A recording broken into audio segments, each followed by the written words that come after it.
You have been taught to fight what hurts, to question what ended, and to chase answers from things that may never speak back. But if fighting reality brought peace, why do you still feel tired? Why does the past still pull at your heart? Why does your mind keep returning to what cannot be changed, as if thinking about it one more time will finally make life different? The truth is, accepting what you cannot change is not weakness. It is the beginning of inner freedom. Buddhism has always known this. Pain becomes heavier when the mind argues with it. Loss becomes deeper when the heart refuses to release it. And life becomes harder when you keep demanding a different ending from something that has already happened. Tonight, as you listen to these teachings, something inside you will begin to loosen. The need to control everything will soften. The old questions will not feel as loud, and the weight you have carried for too long will start to feel lighter. Slowly, you will understand that peace is not found by forcing life to change, but by learning how to meet life as it is, with a calm mind and an open heart. This is not just a lesson about acceptance. This is the path to inner freedom. Are you ready? Let's begin. And this is where the real journey begins, because acceptance is not only about letting go of pain. It is about seeing the hidden war happening inside your mind every single day. Most people think suffering only comes from what happened to them, but Buddhism teaches something far deeper. A large part of suffering comes from refusing to accept that something has already happened. Tonight, you are going to understand why arguing with reality quietly drains your peace, your energy, and your ability to feel alive. And once you truly see it, you may never look at your struggles the same way again. There is a kind of violence that leaves no bruises on the skin, yet destroys people from the inside every single day. It happens silently. No one sees it. No ambulance comes for it. No one talks about it at family dinners. But it exhausts millions of people across the world. It is the violence of arguing with reality. It begins the moment life does not go the way you wanted. Someone leaves. A dream collapses. Your body changes. A betrayal happens. An opportunity disappears. And instead of grieving it, instead of slowly accepting what is already true, the mind starts fighting reality itself. This should not have happened. They should have treated me differently. My life was supposed to look different. If only I had said something else. If only I had one more chance. And without realizing it, many people spend years emotionally wrestling with moments that no longer exist. That is one of the deepest teachings in Buddhism. Pain is natural, but resistance multiplies suffering. The event hurts once, but the mind repeats the hurt thousands of times by refusing to let reality be what it already is. It is almost like reopening the same wound every morning just to check if it still hurts. And the strange part is that most people do not even notice they are doing this. They think they are thinking deeply. They think they are trying to fix things, but often they are simply trapped in a mental argument with life itself. Think about how exhausting that is. Reality keeps moving forward while your mind keeps dragging you backward. Life says, "It happened." The mind says, "But it should not have." Life says, "It is over." The mind says, "But I need another ending." Life says, "This person changed." The mind says, "But I need them to become who I wanted." This constant inner conflict slowly drains your spirit. Not all at once, but little by little, like water leaking from a cracked container. Many people are not tired because life is impossible. They are tired because their minds are constantly fighting things they cannot change. Buddhism teaches that reality does not bend simply because the mind refuses to accept it. The rain still falls, people still leave, bodies still age, death still comes, change still happens. And this is where suffering becomes dangerous. Because when the mind cannot control reality, it often starts attacking itself instead. That is why some people become bitter after heartbreak. Others become anxious after failure. Others spend decades angry at their childhood, their parents, or even themselves. They believe they are fighting the past, but the past is already gone. What they are really fighting is the inability to accept that the past cannot be rewritten. That realization hurts at first, because part of the ego believes that if it keeps suffering long enough, reality will eventually apologize. But life rarely apologizes the way people hope it will. Sometimes there is no explanation, sometimes there is no closure, sometimes there is no justice that feels satisfying. Sometimes people hurt you and continue sleeping peacefully at night. Sometimes you give your heart to someone who cannot hold it carefully. Sometimes good people lose things they never deserved to lose. And this is where many minds begin breaking themselves apart, not because pain exists, but because they cannot stop arguing with the fact that pain exists. The Buddha taught that attachment creates suffering, but many people misunderstand what that means.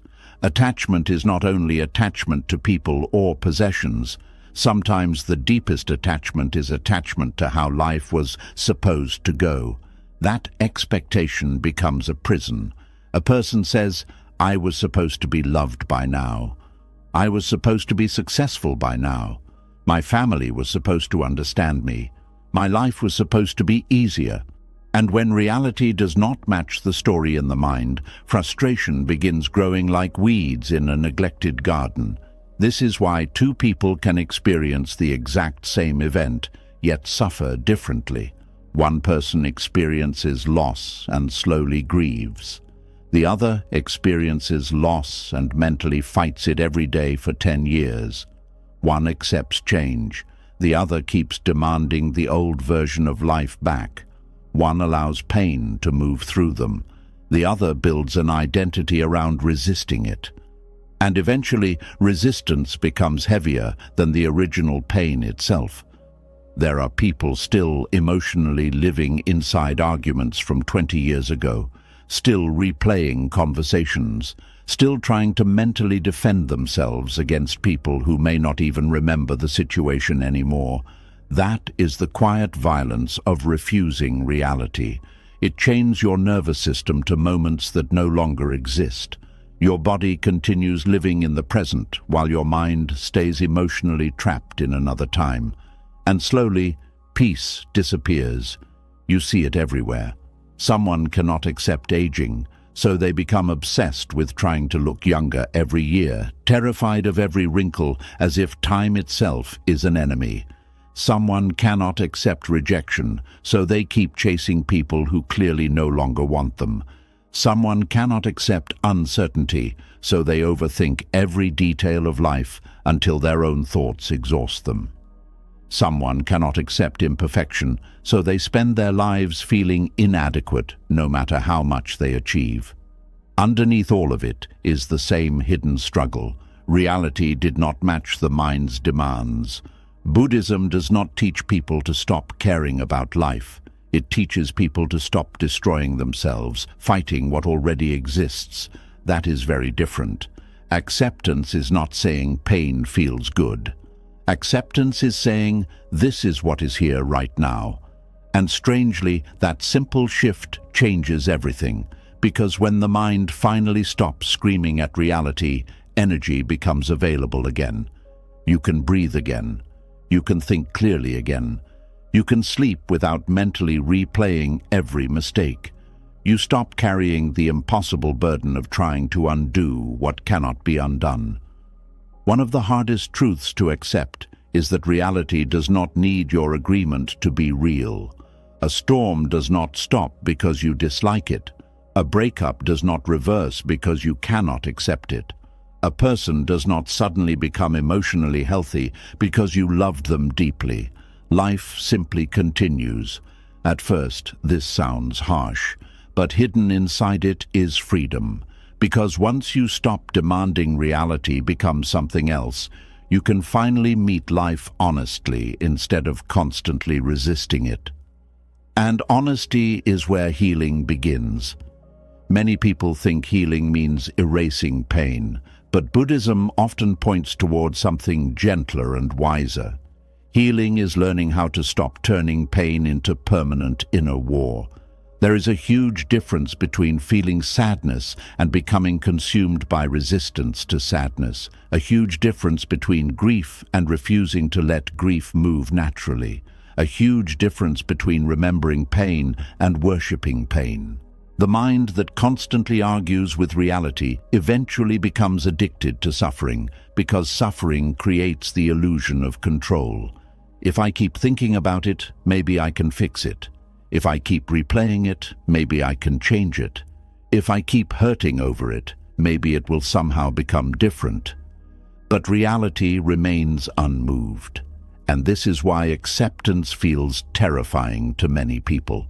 They confuse acceptance with defeat. They think accepting reality means approving of it. But those are not the same thing at all. You can accept that someone hurt you without saying what they did was okay. You can accept a loss without pretending you wanted it. You can accept the ending of something without denying the love you felt. Acceptance simply means you. Stop demanding reality become different before allowing yourself to heal. That is where peace begins entering the body again, not when life becomes perfect, not when every answer arrives, not when every wound disappears, but when the inner war slowly quiets down. Some people spend their whole lives waiting for reality to become comfortable before they allow themselves to feel peace.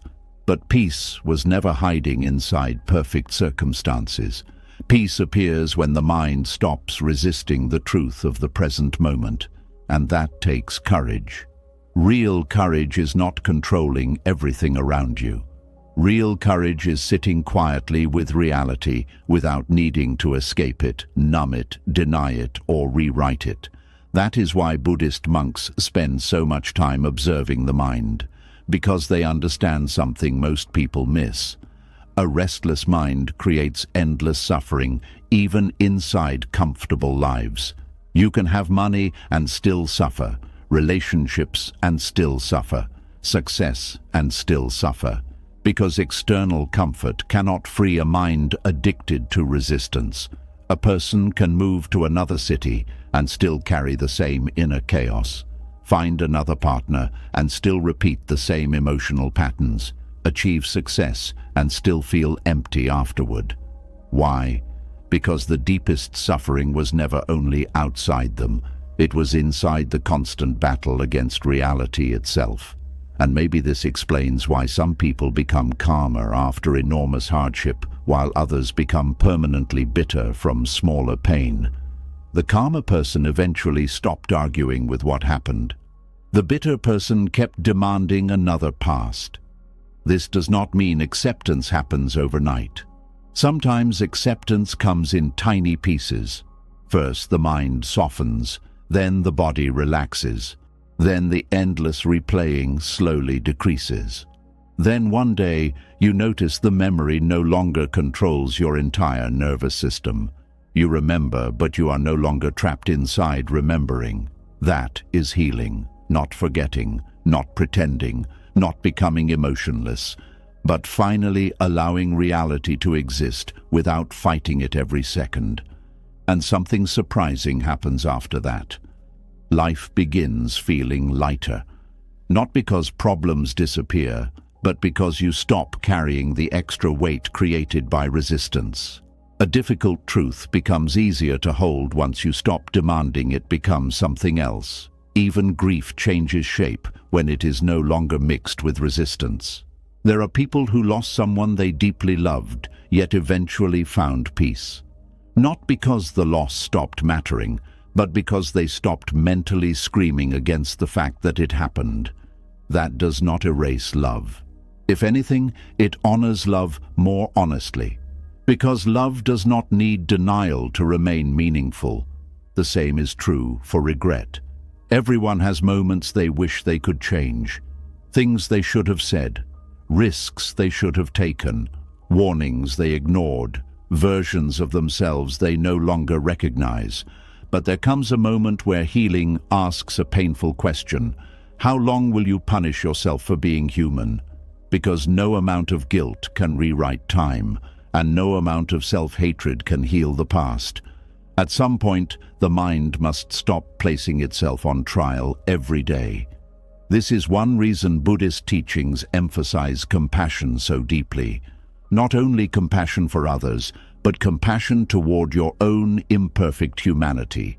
You were always going to make mistakes. You were always going to misunderstand some things too late. You were always going to outgrow old versions of yourself. That is part of being alive. And perhaps true inner freedom begins the moment you stop demanding perfection from a life that was always temporary, uncertain, and changing. Reality was never designed to obey the ego's fantasies. People change, bodies age, plans collapse, emotions rise and fall. Nothing stays fixed forever. At first, this truth feels uncomfortable, but eventually it becomes strangely liberating. Because once you stop expecting permanence from temporary things, you stop being shocked every time life changes. You begin flowing with life instead of constantly resisting it, like water moving around stones instead of trying to destroy them. And maybe that is what wisdom really is. Not becoming invincible, not controlling every outcome, not escaping pain forever, but learning how to remain soft inside a world that constantly changes. A soft mind survives reality better than a rigid one. A flexible tree bends during storms while stiff branches snap. The same is true emotionally. People who cannot accept change often break under it. People who slowly learn acceptance become more peaceful, even in uncertainty. Not because life stops being difficult, but because they stop fighting every difficult moment as if reality personally betrayed them. And perhaps tonight, this is what your heart most needs to hear. You do not need to solve your entire life right now. You do not need to force every answer. You do not need to mentally wrestle every painful memory until sunrise. Some things happened, some things ended, some questions may remain unanswered. And despite all of that, peace is still possible, not through control, not through endless overthinking, but through slowly releasing the argument with reality itself. Because the moment the war inside your mind begins quieting down, inner freedom quietly begins appearing in its place. And slowly, this is where the mind begins to face one of its deepest fears. Because once you stop arguing with reality, another question immediately appears. If I accept this, does that mean I am giving up? That question scares many people more than pain itself. And tonight you are going to understand why true acceptance is not weakness at all. In many ways, it is one of the strongest things a human being can ever learn to do. There is a strange misunderstanding that keeps many people emotionally trapped for years. They believe acceptance means becoming passive, weak, defeated. They think accepting reality means saying, nothing matters anymore. They confuse peace with surrender and softness with powerlessness. But Buddhism teaches something completely different. Acceptance is not giving up on life. Acceptance is giving up the exhausting fight against what is already real. That distinction changes everything, because many people are secretly at war with acceptance itself. They hold on to suffering because they believe letting go means they did not care deeply enough. They think moving forward dishonors the pain, the relationship, the dream, or the version of life they lost. So they continue carrying emotional weight long after the moment has passed, not because they want to suffer, but because suffering feels loyal. And this is one of the most heartbreaking traps the mind creates. A person loses someone they loved, and part of them believes healing would somehow betray the memory. Someone gets rejected, and they hold on to sadness because letting go feels like admitting defeat. Someone experiences failure, and instead of learning from it, they emotionally chain themselves to shame because they think self-punishment proves responsibility. But punishment is not wisdom. And suffering forever is not proof of love. Many people do not realize how much energy they waste trying to emotionally resist reality while pretending they are being strong. But there is nothing strong about constantly breaking your own heart with the same memory every day. There is nothing noble about mentally reliving pain until it becomes your identity. Real strength is something quieter. It is the ability to look honestly at what is true without collapsing under it. Buddhist teachings often speak about the difference between pain and attachment. Pain is part of life, but attachment to how things must be creates deeper suffering. And one of the strongest attachments people carry is attachment to control. The ego desperately wants life to obey its plans. It wants certainty, predictability, permanent happiness, permanent relationships, permanent success. But reality does not operate that way. Everything changes, everything moves, everything eventually transforms. And the moment life refuses to follow the mind's script, fear appears. That fear often whispers dangerous lies. If you accept this, you are weak. If you let go, you lose. If you stop fighting, they win. If you move on, it means it never mattered. So the mind keeps resisting reality even when the resistance is destroying inner peace. But Buddhism teaches that acceptance is not about approving pain. It is about seeing clearly. A person standing in a storm is not weak for admitting it is raining. A person grieving is not weak for admitting something ended. A person healing is not weak for admitting they cannot force another human being to love them correctly. That honesty is courage. Because denial is often easier than truth. Many people spend years pretending they are okay while quietly drowning inside. Others spend years pretending they are fighting when really they are just refusing to face reality honestly. But true acceptance requires enormous inner maturity. It asks you to stop hiding, stop bargaining, stop pretending, stop demanding another version of life before allowing yourself peace. That is not weakness, that is emotional bravery. There is a reason peaceful people often appear calmer than everyone else in difficult situations. It is not because life hurts them less. It is because they stopped resisting every painful truth as if reality personally attacked them. They understand something most people do not. Reality becomes lighter when you stop carrying resistance on top of pain. Think about someone trapped in quicksand. Panic makes them sink faster. Fighting wildly against the sand only pulls them deeper. The calmer they become, the more clearly they can move. The human mind works the same way. Panic clouds wisdom. Resistance clouds clarity. Desperation clouds judgment. Acceptance creates space to respond wisely instead of emotionally exploding against reality. This is why acceptance is deeply connected to peace. Not because peace means life becomes easy, but because the nervous system finally stops living in constant internal combat. There are people whose entire bodies are exhausted from fighting reality. Their shoulders stay tense. Their thoughts never slow down. Their sleep feels restless. Their emotions swing wildly between hope and fear. And underneath it all is one exhausting sentence: this should not be happening. That sentence quietly drains life from people, because reality does not stop existing simply because the mind refuses to welcome it. Aging still happens. Loss still happens. Change still happens. Uncertainty still happens. And eventually, the mind must choose between endless resistance or gradual acceptance. Not because acceptance feels emotionally easy, but because resistance eventually becomes unbearable. Many people fear acceptance because they think it means losing control. But ironically, acceptance is what finally allows you to regain control over yourself. Not control over life, not control over other people, not control over outcomes, but control over your own response. And that is where true power begins.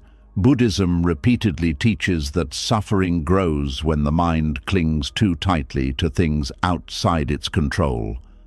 This does not mean becoming emotionless. It means learning the difference between caring deeply and attaching your entire inner stability to temporary conditions. You can love someone deeply without controlling them. You can work hard without emotionally collapsing every time life changes direction. You can grieve honestly without letting grief consume your identity forever. This is the middle path Buddhism speaks about so often. Not extreme detachment, not obsessive attachment, but balanced awareness. Many people think acceptance means they stop trying altogether, but acceptance and effort are not enemies. A farmer accepts the seasons, yet still plants seeds. A sailor accepts the ocean cannot be controlled, yet still learns how to navigate waves wisely. A peaceful person accepts uncertainty, yet still continues building a meaningful life.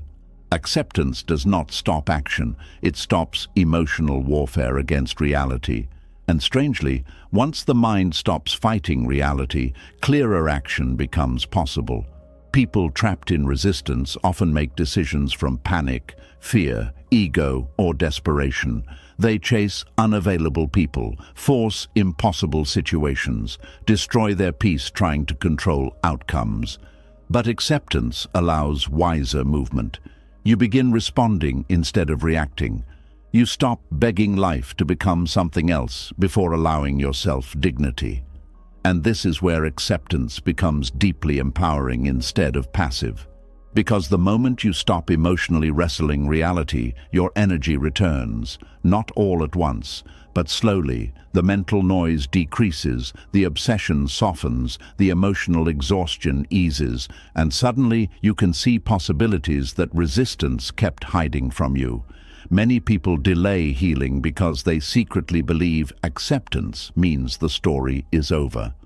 But often, acceptance is what finally allows a new chapter to begin. A person cannot heal from a breakup while constantly pretending the relationship still exists. A person cannot grow after failure while emotionally refusing to admit the failure happened. A person cannot adapt to change while demanding the past return exactly as it was. Reality must first be acknowledged before wisdom can emerge from it. This is why denial feels so heavy over time. It freezes emotional movement. Acceptance allows movement again, like water finally flowing after being trapped behind a blocked dam. There is also another misunderstanding about acceptance that causes suffering. Many people think acceptance means never feeling sadness, anger, or grief again. But Buddhism never teaches emotional numbness. It teaches non-attachment. That means emotions are allowed to exist without becoming permanent prisons. A peaceful person still feels disappointment, still feels sadness, still feels loss. But they no longer build an endless identity around those emotions. They let emotions move naturally instead of turning them into lifelong emotional residences. That takes wisdom. Because the human ego loves permanence. It wants emotional stories that explain everything forever. I am the abandoned one. I am the victim. I am the failure. I am the unloved person. But Buddhism gently asks a deeper question. What happens when you stop turning temporary pain into permanent identity? That question changes lives. Because many people are not only carrying pain, they are carrying stories about pain that they repeat so often the stories begin shaping their entire existence. And slowly they stop seeing themselves clearly. They become fused with suffering. Acceptance loosens that fusion. Not by denying pain, but by refusing to let pain define the entire self forever. This is why true acceptance often feels quieter than people expect. It is not dramatic, not loud, not performative. Sometimes it simply looks like a person finally taking a deep breath after years of emotional tension. Sometimes it looks like no longer checking a phone every 5 minutes hoping someone changes. Sometimes it looks like sitting peacefully with uncertainty instead of trying to force answers. Sometimes it looks like grieving honestly without needing revenge. Sometimes it looks like finally saying, "This hurts, but I no longer want to destroy myself fighting it." That moment is sacred, because it is the beginning of emotional freedom. And perhaps one of the hardest parts of acceptance is realizing life was never fully controllable to begin with. The mind wants guarantees. It wants certainty before peace. It says, "I will relax once everything is resolved. I will feel safe once life becomes predictable. I will feel peaceful once nobody disappoints me." But life cannot make those promises. No human being can guarantee permanent comfort. And if peace depends entirely on controlling external life perfectly, peace will always remain fragile. This is why Buddhism places so much attention on inner stability instead of outer perfection. Outer life will always change. People will misunderstand you sometimes. Plans will fail sometimes. Bodies will weaken eventually. Unexpected pain will appear. But inner freedom comes from learning how to remain emotionally grounded inside uncertainty instead of demanding uncertainty disappear forever. That is real strength. Not domination over life, but balance within life. And this strength often looks very different from what society praises. The world often celebrates aggression, control, emotional hardness, and endless ambition. But many people who appear powerful externally are collapsing internally. They cannot sit alone quietly. They cannot tolerate uncertainty. They cannot handle rejection without emotional destruction. They cannot accept change without panic. That is not strength. That is dependency disguised as confidence. A truly peaceful person does not need reality to obey them in order to remain centered. And that kind of peace cannot be purchased, forced, or performed. It is built slowly through acceptance, moment by moment, breath by breath, truth by truth. This does not mean life suddenly becomes painless. It means pain no longer completely controls the direction of your inner world. You stop becoming emotionally possessed by every difficult moment. You become softer without becoming weak, wiser without becoming cold, calmer without becoming detached from humanity. And perhaps this is why acceptance feels so misunderstood. Because from the outside, calmness can appear passive. But inside, tremendous inner work is happening. A person is resisting the urge to panic, resisting the urge to obsess, resisting the urge to emotionally chase control, resisting the urge to collapse into hopelessness. That is discipline, deep discipline, the kind that transforms lives quietly over time. And one day, something surprising happens. You realize acceptance did not take your power away. It returned your power to you, because now your peace no longer depends entirely on controlling every outcome. You can survive uncertainty. You can survive endings. You can survive disappointment, not because they stop hurting, but because you stop turning every painful experience into total inner destruction. That is what inner freedom begins to feel like. Not invulnerability, but flexibility, not perfection, but groundedness, not emotional numbness, but emotional wisdom. And maybe tonight, this is what your heart most needs to understand. Acceptance is not quitting on life. It is quitting the war against reality that has been quietly exhausting your soul for years. And the moment that war begins to end, something powerful begins returning to you. Your clarity, your energy, your dignity, your ability to breathe fully again. And perhaps for the first time in a long time, your ability to feel peace without needing life to become something different first. And as the inner war slowly begins to quiet down, another truth starts revealing itself. Acceptance is not only about learning how to face reality, It is also about learning how to feel pain without allowing that pain to become the entire definition of who you are. Because one of the greatest dangers of suffering is not only that it hurts, it is that over time the mind begins turning pain into identity. And tonight, you are going to understand why Buddhism teaches that pain may visit your life, but it was never meant to become your permanent self. There is a silent moment that changes many people forever, and most do not even realize when it happens. It is the moment pain stops being an experience and starts becoming an identity. At first, a person simply feels hurt.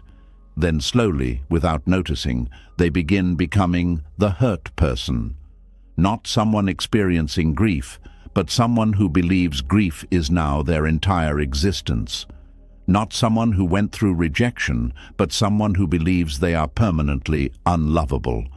Not someone who failed once, but someone who now sees themselves as failure itself. And this is where suffering becomes much deeper than the original wound. Because pain enters human life naturally, but identity holds the pain in place long after the moment has passed. Buddhism teaches something very important about the mind. The mind clings. It grabs onto experiences, labels, memories, emotions, and stories, then quietly says, "This is who I am now." That attachment becomes dangerous, because eventually the person no longer knows where the pain ends and where they begin. You see this everywhere in life. Someone experiences betrayal, and years later they still introduce themselves to the world through distrust. Someone loses a relationship, and afterward, every conversation becomes shaped by abandonment. Someone struggles emotionally, and slowly they stop seeing themselves as a human being going through pain and start seeing themselves only as the broken one. The tragedy is not only the pain itself. The tragedy is forgetting there is still a self underneath the pain. This is one reason Buddhist teachings place so much importance on awareness. Awareness creates distance between you and your suffering. Without awareness, emotions completely consume identity.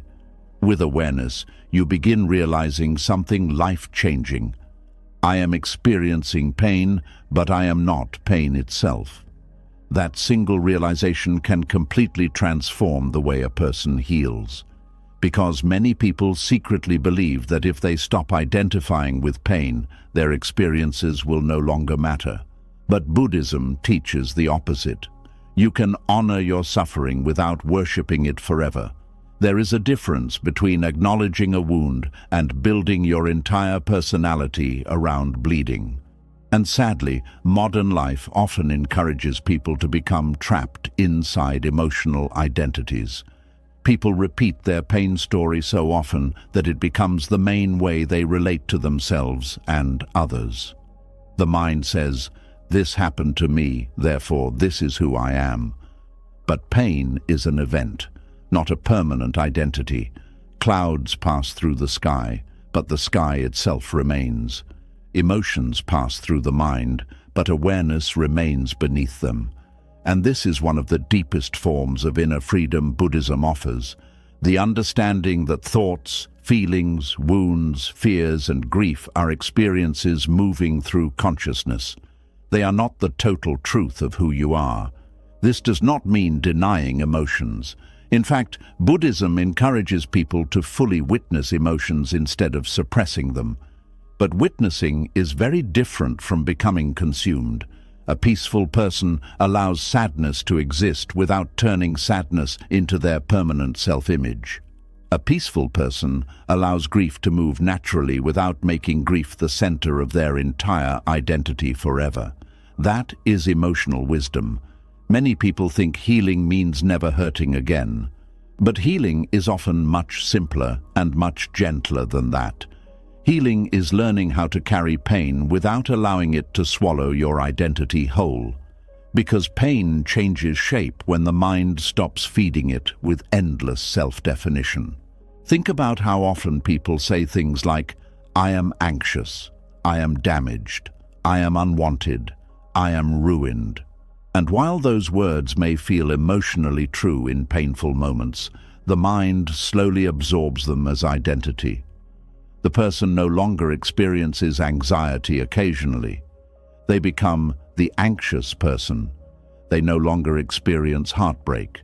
They become the abandoned person.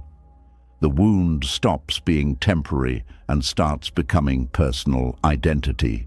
That is where suffering hardens. Buddhist teachings gently interrupt this process. They remind people that all inner experiences are temporary movements, not permanent definitions. Even intense emotions eventually shift. Fear changes, grief changes, anger changes, shame changes. Nothing emotional stays frozen forever unless the mind constantly rebuilds it through attachment and repetition. This is why awareness matters so deeply. The moment you become aware of pain without completely fusing with it, something powerful happens. Space appears between you and the suffering, not distance that removes humanity, but enough space to breathe again, enough space to observe instead of drown, enough space to realize this feeling is visiting me, but it is not the entirety of me. That space is sacred, because many people have spent years trapped in emotional identities they never consciously chose. Perhaps someone criticized them repeatedly as a child, and now they carry the identity of not being enough. Perhaps someone abandoned them, and now they carry the identity of being unwanted. Perhaps life disappointed them repeatedly, and now they carry the identity of being cursed. But identities built from pain are rarely accurate reflections of reality. They are survival stories created by wounded minds trying to make sense of suffering, and the mind becomes very attached to these stories because familiarity feels safer than uncertainty.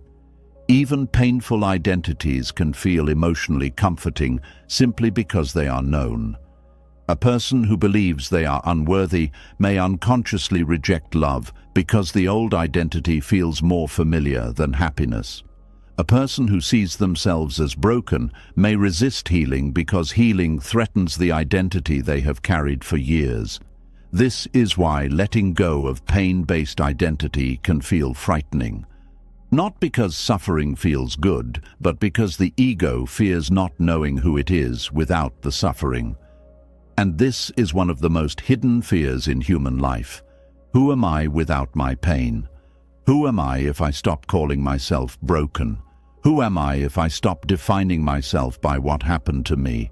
Many people never ask these questions deeply enough. Instead, they continue unconsciously protecting the very suffering they want to escape. Buddhism gently invites people into another way of seeing themselves, not as fixed identities, not as permanent emotional stories, but as constantly changing beings moving through temporary experiences, like rivers flowing instead of statues frozen in place. This perspective softens suffering tremendously. Because once identity becomes flexible, healing becomes possible. The person no longer says, "This is who I am forever." Instead, they begin saying, "This is what I am feeling right now." That subtle shift creates emotional movement, and movement is essential for healing. Pain becomes dangerous when it becomes frozen identity.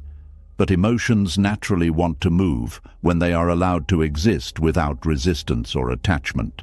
A child cries fully, then moments later laughs again.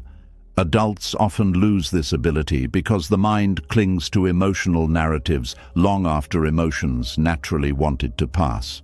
A painful event happens, then the mind replays it endlessly. Not because the body wants endless suffering, but because the ego fears releasing the identity attached to the suffering. This is why many people stay emotionally exhausted. The nervous system never receives permission to stop defending the old wound. The mind keeps scanning life for proof that the identity is true. If I was abandoned once, everyone will leave. If I failed once, I will fail again. If someone hurt me, nobody is safe.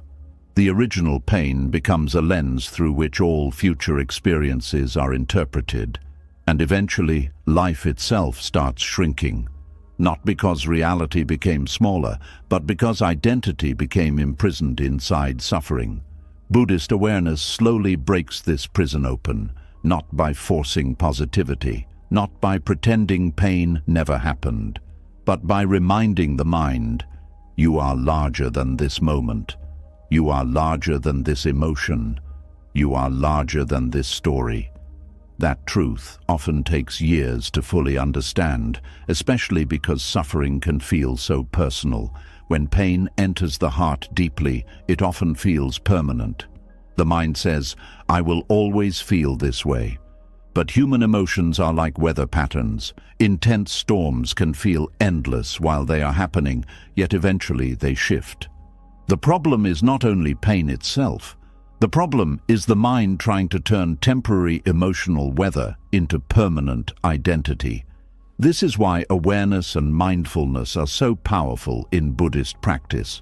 They teach people how to observe emotions without becoming emotionally possessed by them.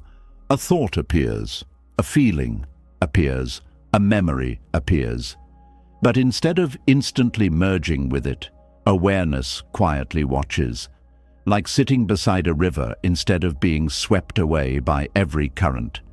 This skill changes lives, because once awareness strengthens, the person realizes they can experience pain without becoming consumed by it. They stop panicking every time sadness appears. They stop labeling themselves permanently every time fear visits. They stop believing every painful emotion defines their entire future. And slowly, the nervous system begins calming down. There is another important truth hidden here. Pain often wants witness, not resistance. Many people either suppress pain or obsess over it. But Buddhism teaches another path, the path of compassionate observation, to sit with pain honestly, to allow grief, sadness, fear, or loneliness to exist without judgment, without immediately trying to fix it, without turning it into identity, without building a permanent home inside it. That kind of presence is deeply healing, because many wounds become heavier simply because people are constantly fighting their own emotions. They say, I should not feel this way. I need to get over this immediately. What is wrong with me? That self-judgment creates secondary suffering on top of the original pain. Buddhist compassion interrupts this cycle. It says, this hurts. And I can still hold myself gently while it hurts. That gentleness matters more than people realize, especially in a world where many individuals learn to treat themselves harshly whenever they suffered. Some people speak to themselves with more cruelty than they would ever use toward another human being. And over time, that inner harshness deepens emotional wounds. But compassion softens identity, not by denying responsibility or avoiding growth, but by allowing humanity. You are human enough to hurt, human enough to struggle, human enough to feel overwhelmed sometimes, and none of those things erase your worth. Pain often convinces people they are damaged beyond repair. But Buddhism reminds us that suffering is part of human existence, not proof of personal failure. Even wise people suffer. Even peaceful people grieve. Even spiritually awakened people feel sadness. The difference is not the absence of pain. The difference is how tightly the mind clings to the pain afterward. A person trapped in identity says, this pain defines me. A person practicing awareness says, this pain is visiting me. That difference changes the entire emotional experience. And perhaps this is why so many people feel emotionally lighter after simply being deeply understood by someone, because for a moment they stop feeling fused with their suffering. They feel seen beyond the wound, seen beyond the fear, seen beyond the grief. And maybe this is what many hearts truly long for. Not perfection, not constant happiness, but the reassurance that pain does not erase their humanity. Because underneath every wound, the original self still exists, still breathing, still aware, still capable of healing, still capable of peace. Buddhist teachings constantly return to this understanding. Nothing is fixed forever. Everything moves, everything changes, including pain. Even the emotions that feel unbearable eventually shift shape when they are no longer constantly fed through attachment and identity. This does not mean healing follows a perfect timeline. Some wounds take time, some grief arrives in waves, some pain softens slowly. But healing becomes possible the moment identity loosens its grip around suffering. And one day, often quietly, the person notices something surprising. The pain is still part of their story, but it is no longer the entire story. They can smile again without guilt, rest again without fear, love again without believing the past completely defines the future, not because life became perfect, but because they stopped reducing themselves to the worst thing they experienced. That is the Buddhist art of letting pain exist without becoming your identity, not denying pain, not worshipping pain, but allowing pain to move through the heart without building a permanent throne inside the soul. And maybe tonight, this is what your heart most needs to hear. You are not only your sadness, not only your grief, not only your mistakes, not only your heartbreak, not only the chapters that wounded you. There is still a deeper self underneath all of it, a self that existed before the pain arrived, a self that still exists now, quietly waiting beneath the noise of suffering. And the moment you stop defining yourself entirely by your wounds, healing no longer feels impossible. It begins feeling human. And once you begin to see that pain is not your whole identity, another door opens. Because if you are not your pain, then you do not have to keep returning to the moment that created it, as if your life is still trapped there.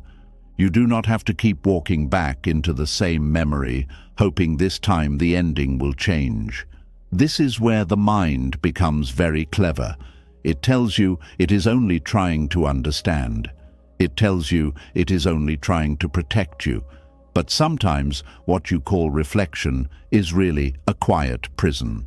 And tonight you are going to understand why replaying the past over and over does not edit the past. It only steals life from the present. There is a special kind of tiredness that comes from living in two places at once. Your body is here, breathing in this moment, but your mind is somewhere behind you. It is sitting inside an old conversation, an old mistake, an old heartbreak, an old decision, an old version of yourself that no longer exists. You may be walking through your day, speaking to people, eating, working, smiling when you need to smile, but deep inside, a part of you is still pressing rewind. You return to the same scene again and again. What if I had spoken differently? What if I had walked away sooner? What if I had stayed quiet? What if I had noticed the signs? What if I had not trusted them? What if I had chosen another path? And the mind keeps turning these questions like a hand turning a locked door, hoping one day it will open.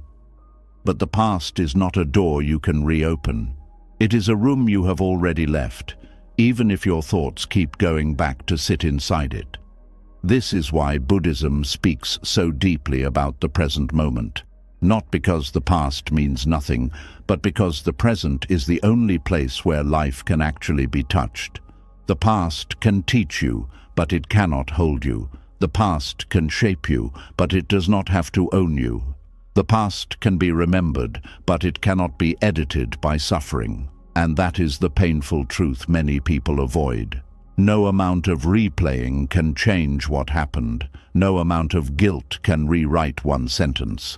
No amount of regret can open a closed day and rearrange the details. No amount of overthinking can go back and make someone love you better, listen sooner, stay longer, or understand your heart the way you needed them to. Yet the mind still tries. It tries because it hates helplessness. It would rather suffer with the illusion of control than sit quietly with the truth that some things are finished. That is why replaying the past can become so addictive. It gives the mind something to do with pain. It creates the feeling that you are working on the problem, even when the problem is no longer available to be solved. A person may say, "I am just trying to understand what happened." And sometimes, yes, understanding matters. Reflection can be wise. Learning from the past can protect the future. But there is a difference between learning from a memory and living inside it. There is a difference between taking wisdom from pain and forcing pain to repeat itself every night. Reflection has an ending. Rumination has no ending. Reflection says, "What can this teach me?" Rumination says, "How can I punish myself with this again?" Reflection creates clarity. Rumination creates exhaustion. Reflection helps you return to life. Rumination keeps you trapped in a mental courtroom where you are both the judge and the accused. This is where many people lose their peace. They are not only remembering the past, they are prosecuting themselves with it. They bring up old evidence every day. They replay old scenes. They call old witnesses in their imagination. They argue with people who are no longer in the room. They defend themselves to people who may never understand. They ask questions that have no answer. And after all that mental labor, nothing changes except their own nervous system becomes more tired. Buddhist wisdom invites you to notice this pattern gently, not with shame. Because the mind does not replay the past because it is foolish. It replays the past because it is trying to find safety.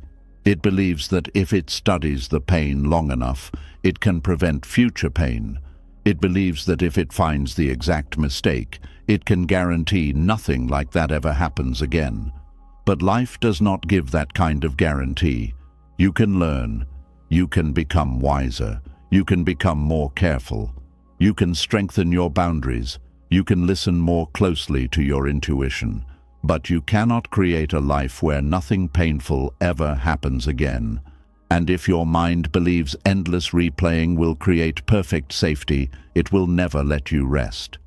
This is why the past can become a false teacher. It teaches through fear instead of wisdom. It says, "Never trust again." It says, "Never try again." It says, "Never open your heart again."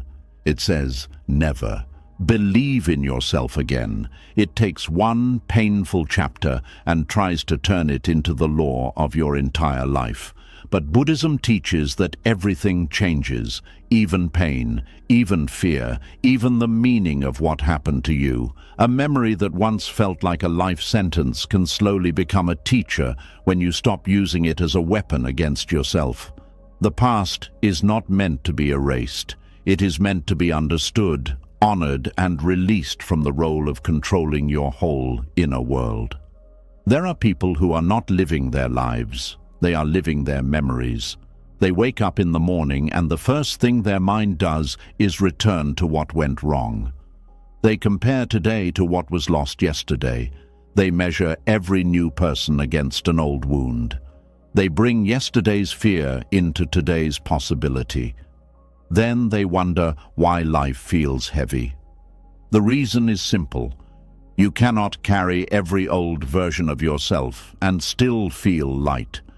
At some point, the hands of the heart become full of what should have happened, full of who should have stayed, full of what you should have known, full of what you should have said, full of the younger version of you who did not understand then what you understand now.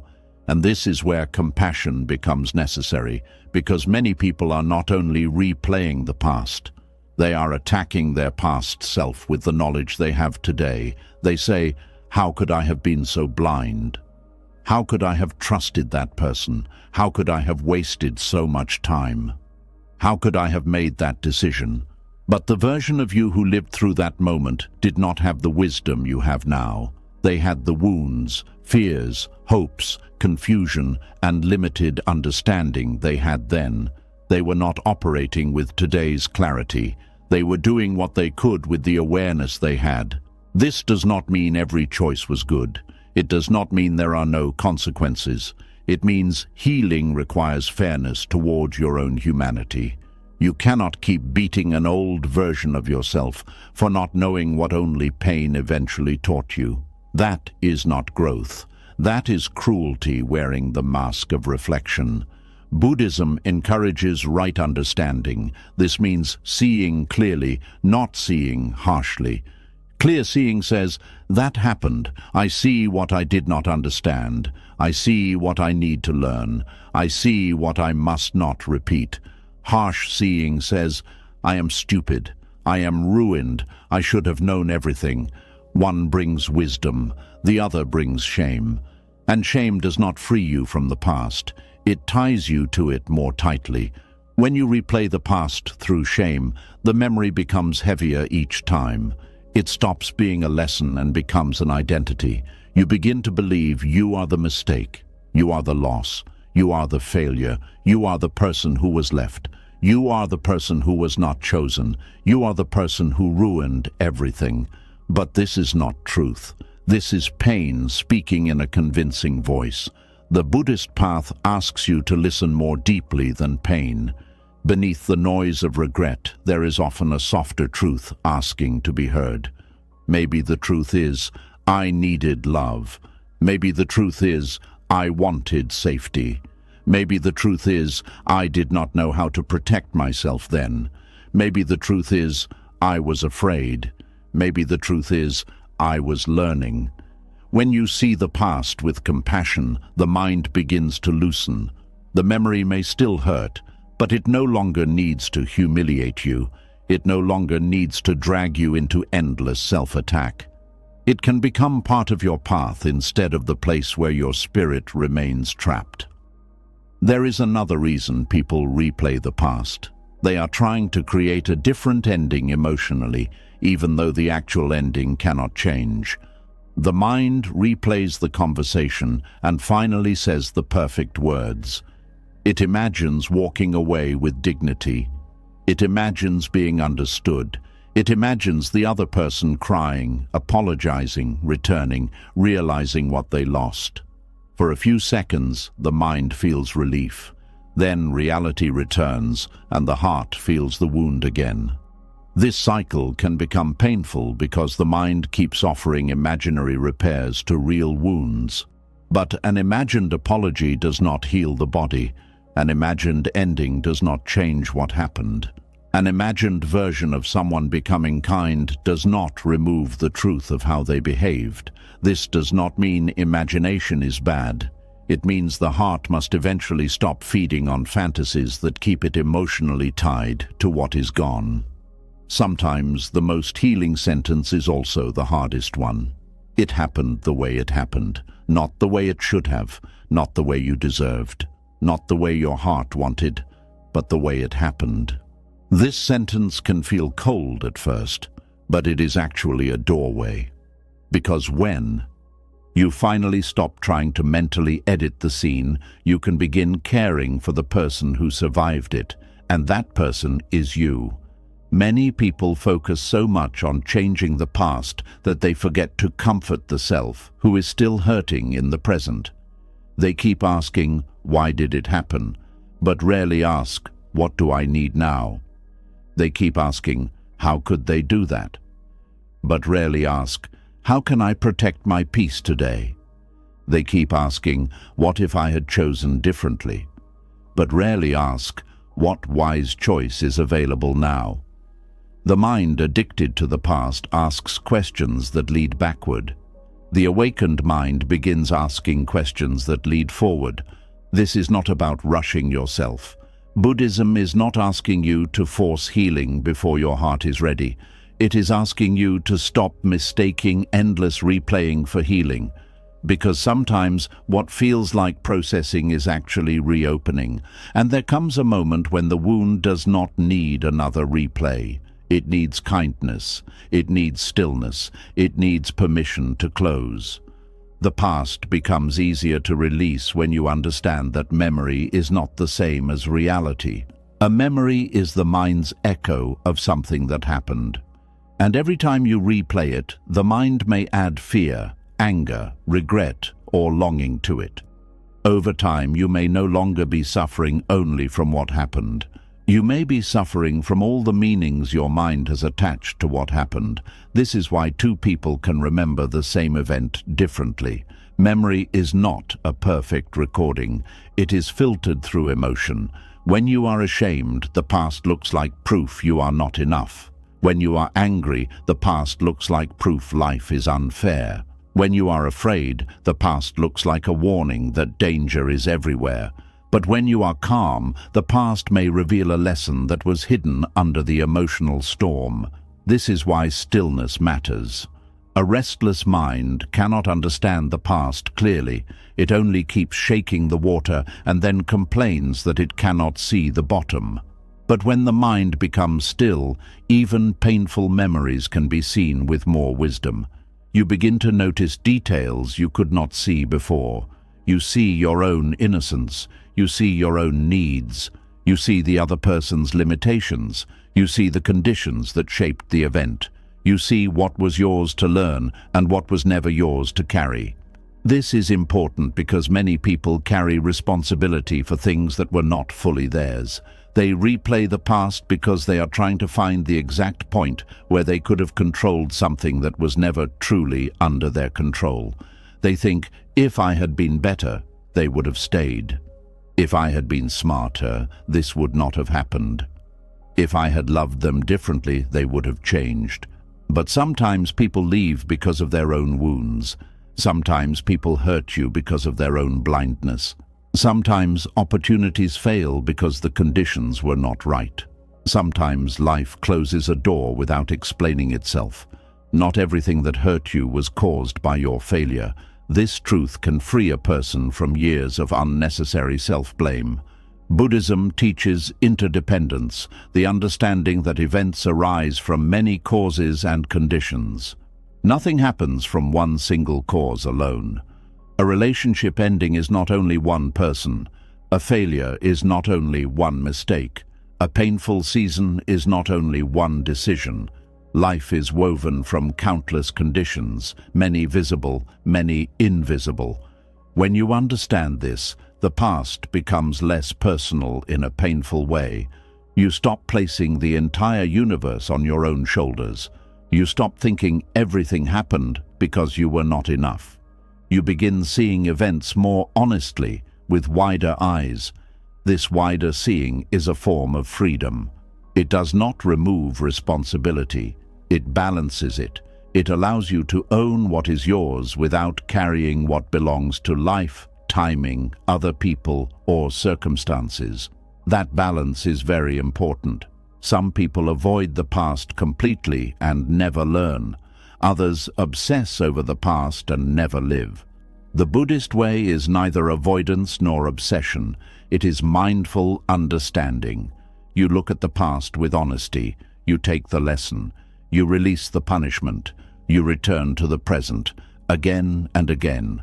This practice may sound simple, but it is powerful, because each time you return to the present, you weaken the habit of living backward. The mind may still wander back. That is normal. Memories may still rise. Regret may still visit. But now you do not have to follow every memory into the old room. You can notice it and say, I see you. You can breathe. You can return. This is mindfulness in real life. Not sitting perfectly like a statue while nothing bothers you, but noticing when your mind has traveled into a painful yesterday and gently bringing it home. Home to the breath, home to the body, home to the room, home to this moment. Because this moment is where healing can happen. You cannot breathe yesterday's air. You cannot change yesterday's words. You cannot hold yesterday's people in the same way. But you can place a hand on your heart now. You can take one honest breath now.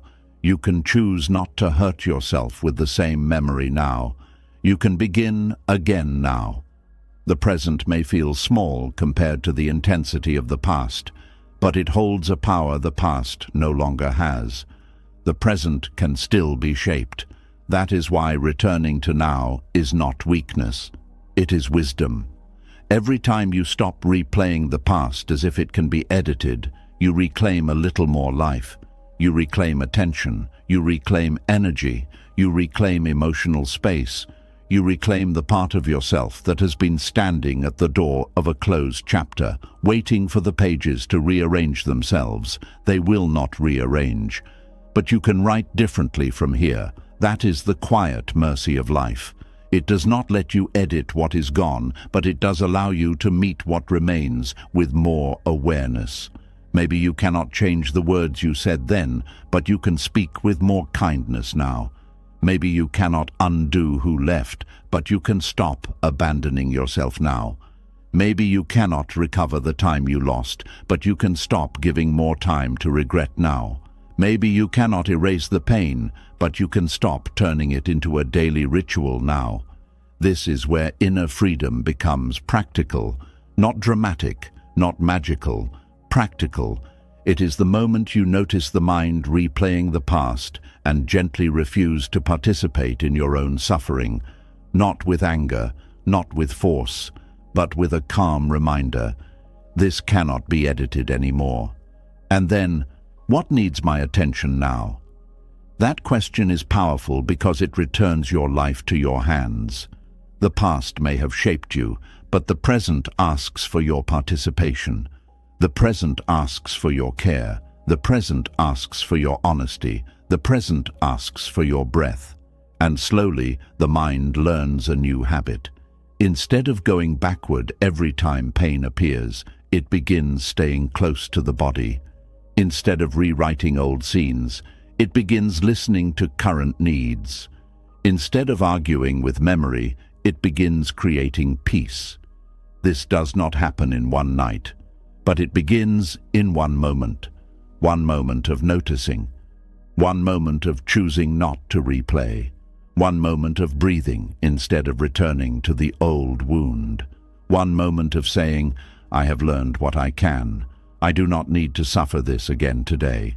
That sentence can become medicine, because you are allowed to stop suffering the same event endlessly. You are allowed to let the lesson remain while releasing the punishment. You are allowed to remember without reliving. You are allowed to have a past without making it your home. And perhaps tonight, this is what your heart most needs to hear. The past does not need you to keep editing it. It needs you to finally understand it with compassion and walk forward with the wisdom it gave you. What happened may always be part of your story, but it does not have to keep writing every page. The old scene is over. The old words have been spoken. The old door has closed. And still, your breath is here. Your life is here. Your next gentle choice is here. So let the mind stop reaching for the impossible pen. Let it stop trying to rewrite what time has already sealed. Let it rest from the exhausting work of changing what cannot be changed, because the past cannot be edited, but your relationship with it can be healed. And slowly, after the mind becomes tired of replaying old scenes, another truth begins waiting quietly underneath the noise. A truth so simple that most people overlook its power completely. Some suffering continues not because the event is still happening, but because the mind refuses to admit that it has already happened. Tonight, you are going to understand why one honest sentence can begin loosening years of emotional struggle, and why accepting that something has already happened is not the end of your peace, but the beginning of it. There is a strange habit the human mind has when it encounters pain. Even after something ends, the mind continues reacting as if the event is still unfolding right now. A relationship ended years ago, yet the body still tightens whenever the memory appears. A betrayal happened once, yet the heart keeps preparing for it every day. A humiliation passed long ago, yet the nervous system still behaves as if danger is standing directly in front of it. This is one reason suffering can last much longer than the actual event itself. The body leaves the moment, but the mind keeps emotionally living there. Buddhism teaches that awareness brings people back into reality. And one of the most powerful forms of awareness is the quiet recognition. This has already happened. At first, that sentence sounds painfully simple, almost too simple, but hidden inside it is enormous freedom. Because many people spend years mentally fighting events that are no longer happening in the present moment. The breakup already happened. The rejection already happened. The mistake already happened. The loss already happened. The embarrassment already happened. The childhood already happened. The moment already passed through time. But the mind keeps reopening it, almost as if refusing to accept its completion. This refusal creates enormous exhaustion. It is like trying to hold shut a door that time itself has already closed. And the deeper truth is this: the mind often believes that if it fully accepts what happened, the pain will become unbearable. So instead, it stays trapped in resistance. Part of the mind keeps saying, "No, this cannot be real. This should not have happened. I cannot believe this happened to me." And because the mind never fully allows reality to settle, the nervous system never fully relaxes.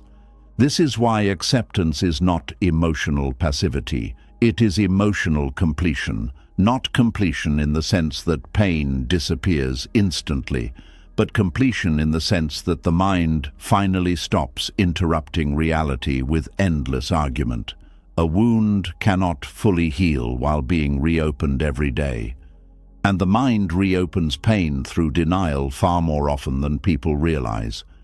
Denial is not always dramatic. Sometimes it looks very quiet. It looks like endlessly checking whether someone changed. It looks like mentally replaying how things should have gone. It looks like hoping the past will somehow rearrange itself emotionally. It looks like refusing to let the moment become fully real. But reality does not become lighter because it is resisted. If anything, resistance keeps it emotionally alive. This is why the sentence, "This has already happened," can become deeply healing. It grounds the mind in truth instead of fantasy. Not cruel truth, not hopeless truth, stable truth. Because healing cannot begin fully until reality is finally allowed to exist without interruption. There is a hidden peace that appears when the mind stops treating the past like an unfinished emergency. Think about how much energy people spend emotionally reacting to things that are already over. A person may still be defending themselves in imaginary conversations years later, still trying to prove their innocence to people who already left, still emotionally begging life for another version of the story, still mentally running toward a train that departed long ago. And because the mind refuses to fully acknowledge the ending, the heart remains trapped between worlds, not fully in the past, not fully in the present, just emotionally suspended. This suspension creates suffering. Buddhist teachings often emphasize impermanence because life is constantly moving. But the mind struggles with endings. It wants continuity, it wants reversals, it wants certainty that painful things can somehow be undone. Yet much of inner freedom begins when you stop demanding reversals from time.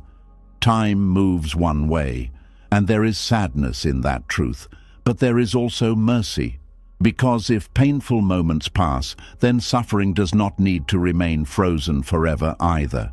Many people fear saying, "This has already happened," because they believe it means surrendering emotionally. But in reality, it means finally stepping out of emotional confusion. Confusion says, "Maybe if I think about it enough, it will feel different. Maybe if I hold on to it harder, I can change it. Maybe if I suffer enough, reality will soften." But clarity says, "It happened."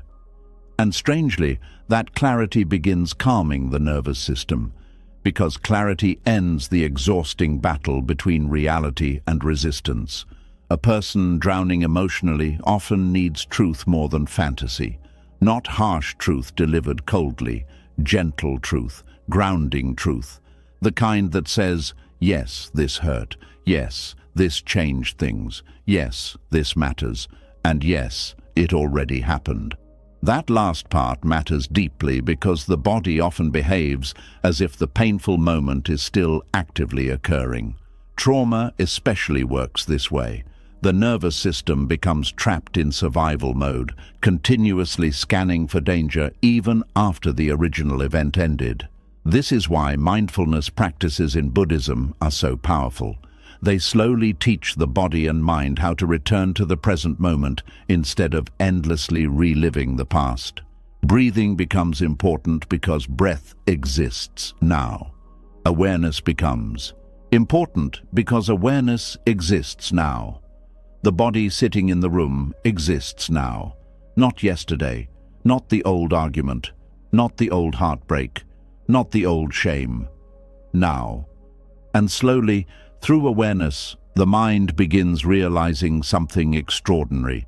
The memory exists, but the event itself is no longer happening. That distinction changes everything. A memory is not the same thing as present danger. A thought is not the same thing as reality. An emotional flashback is not the same thing as the current moment. This understanding creates space inside the mind, and space is where healing begins breathing again. Many people are emotionally exhausted because their minds keep treating finished pain like active pain. The relationship ended, yet the mind keeps emotionally negotiating. The opportunity disappeared, yet the mind keeps trying to mentally reopen it. The mistake happened, yet the mind keeps placing itself back on trial. This endless emotional reopening prevents closure from naturally forming, not closure given by another person. Closure created through acceptance. This is why Buddhism teaches radical presence. Because presence interrupts the endless mental reopening of what time has already carried away. The present moment quietly says, "You survived it. You are still here." The event ended, even if the memory remains. That realization can feel uncomfortable at first because the ego often wants emotional continuation. The ego builds identity through attachment to stories. But awareness gently loosens those attachments, not violently, not through force, but through repeated truth. This already happened. The more honestly this truth is accepted, the less emotional energy becomes trapped inside resistance. There is also another hidden freedom here. Once you fully accept that something already happened, you stop wasting life waiting for impossible emotional refunds. Many people secretly wait for life to return something, an apology, an explanation, a reversal, a different outcome. But sometimes life simply continues forward without offering those things, and while waiting endlessly, people accidentally place their peace on hold. They tell themselves, "I will move on once they understand me. I will heal once I get closure. I will feel peace once life explains why this happened." But what if peace begins before those things arrive? What if peace begins the moment you stop demanding the past become emotionally different before allowing yourself to live again? That is one of the deepest forms of inner freedom, not needing the past to change in order to stop suffering inside it. This does not mean pretending painful events were acceptable. Acceptance is not approval. A person can fully acknowledge that something hurt deeply while also acknowledging that the event is now part of reality. That balance matters, because many people swing between extremes. Either they deny the pain completely or become consumed by it forever. Buddhism teaches another path. Feel the pain honestly, acknowledge reality honestly, release resistance slowly, return to the present gently, again and again. This process takes patience because the mind is often addicted to emotional unfinishedness. Unfinished pain creates emotional momentum. The mind keeps circling it because unresolved emotions demand attention. But attention alone does not heal suffering. Awareness heals suffering. and awareness notices when the mind is trying to emotionally relive something that already ended. There is a profound difference between remembering and re-entering. Remembering says, yes, that happened. Re-entering says, I am emotionally going back there again. Many people unknowingly re-enter painful memories daily. They wake up and immediately revisit old wounds mentally. They replay old conversations while brushing their teeth. They imagine alternative endings while driving. They relive betrayals before falling asleep. And because the nervous system cannot always distinguish clearly between vivid emotional memory and present danger, the body continues carrying tension. This creates chronic exhaustion, not because life is currently attacking them, but because the mind never stops reopening old doors. The phrase, "this has already happened," interrupts that cycle. It reminds the nervous system, the event is over. You are remembering, not reliving. You survived. This may sound simple, but repeated awareness slowly changes the body's relationship with memory. Not immediately, but gradually. The emotional charge softens, the compulsive replaying decreases. The body stops reacting with the same intensity every time the memory appears, and eventually something surprising happens. The memory remains, but it loses its ability to completely control your inner world. That is healing, not erasing the past, but removing its power to endlessly dominate the present. This is especially important because many people unknowingly build emotional homes around unfinished pain. They decorate their identity with old wounds. They organize their future around old fear. They stop trusting joy because pain once visited. But life cannot fully enter a heart still barricaded against reality. At some point, the emotional doors must open again, not recklessly, but honestly. And honesty begins with acknowledging what already is. This has already happened. Those words can initially feel heavy, especially when grief is involved, because part of the heart still hopes the ending is temporary. Part of the heart still waits for the phone call, the return, the reversal.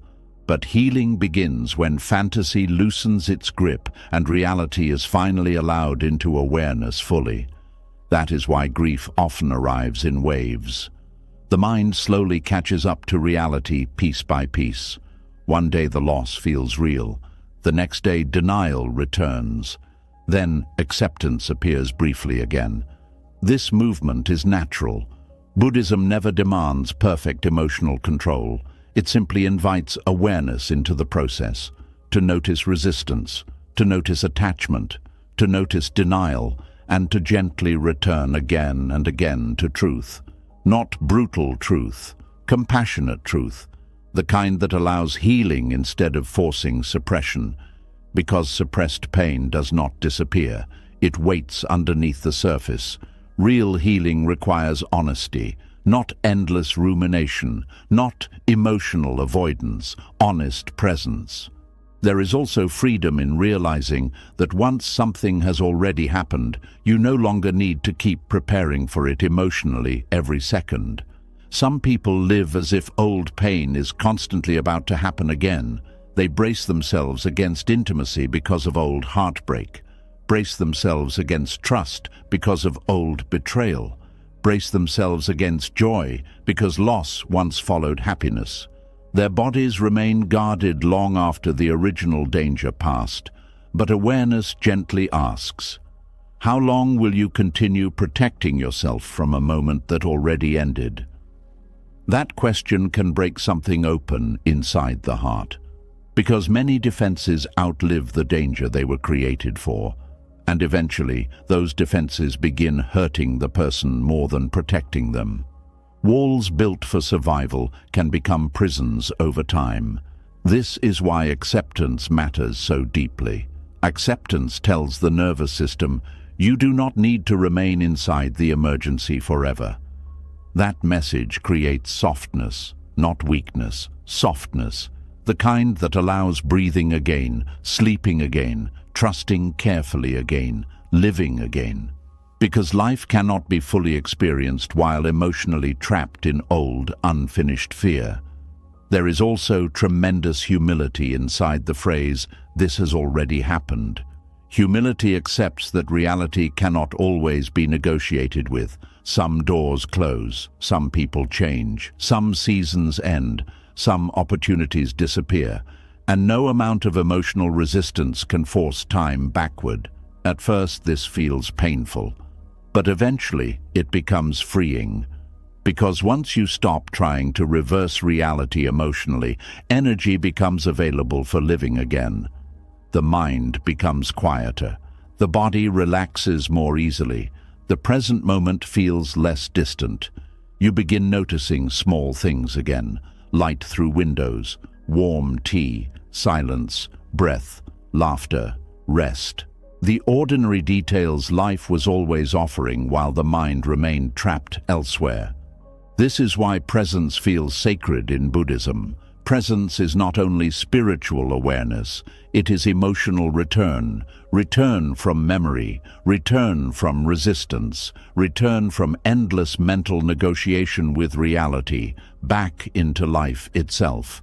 And maybe this is what many people truly long for when they say they want peace. Not a perfect life, not erased pain, but freedom from endlessly reliving what is already over. Freedom from mentally dragging yesterday into every moment.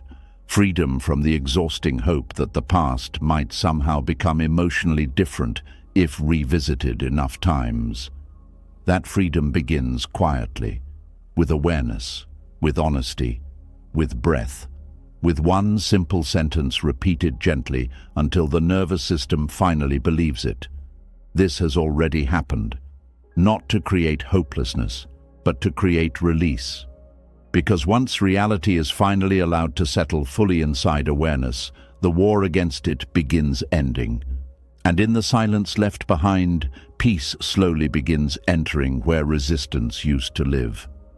And as the mind slowly learns to stop reopening what has already happened, another painful truth begins to rise to the surface. Some suffering does not come from the event itself, but from the inability to. Accept that certain doors will never open again, no matter how sincere your love was, how good your intentions were, or how deeply you hoped things would turn out differently. Tonight, you are going to understand one of the hardest lessons in the path to inner freedom. Sometimes life closes a door, not because your heart was impure, but because not every door is meant to remain open forever.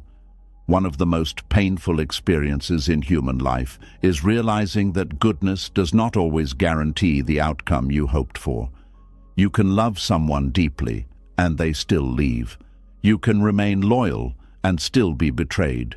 You can work hard, and still not succeed the way you imagined. You can pray, hope, forgive, sacrifice, and try again, yet some doors remain closed anyway. This truth breaks many hearts because human beings naturally want life to feel fair. The mind quietly believes that sincerity should always be rewarded.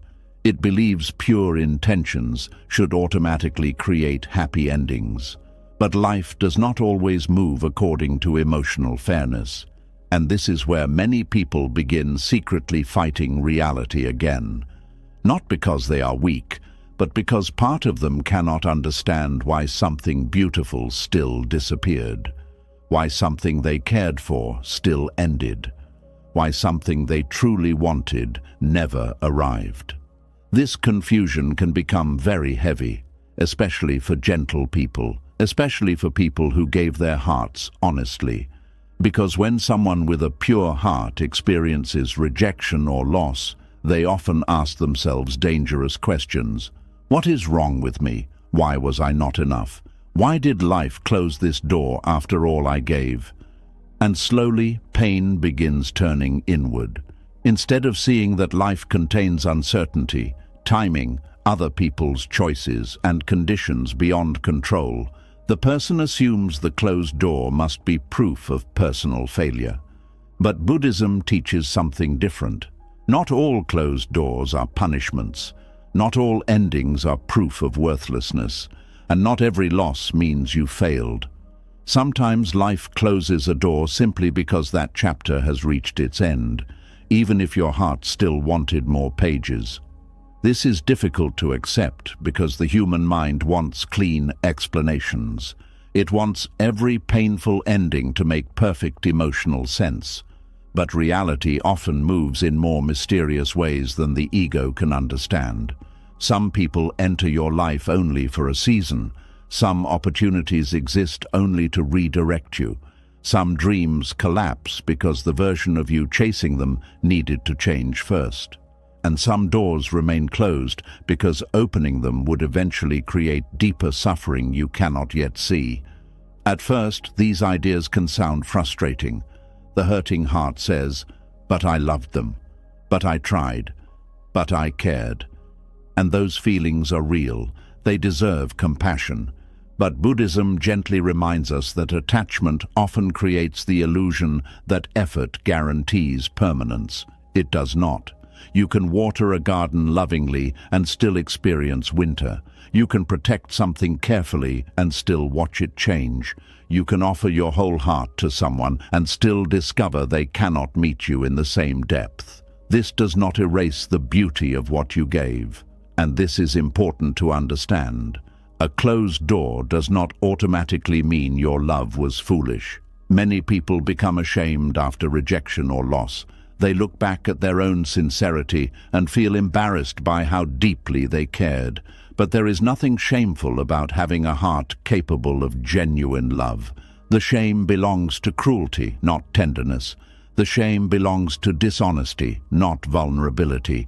Yet pain often tricks people into hardening themselves afterward.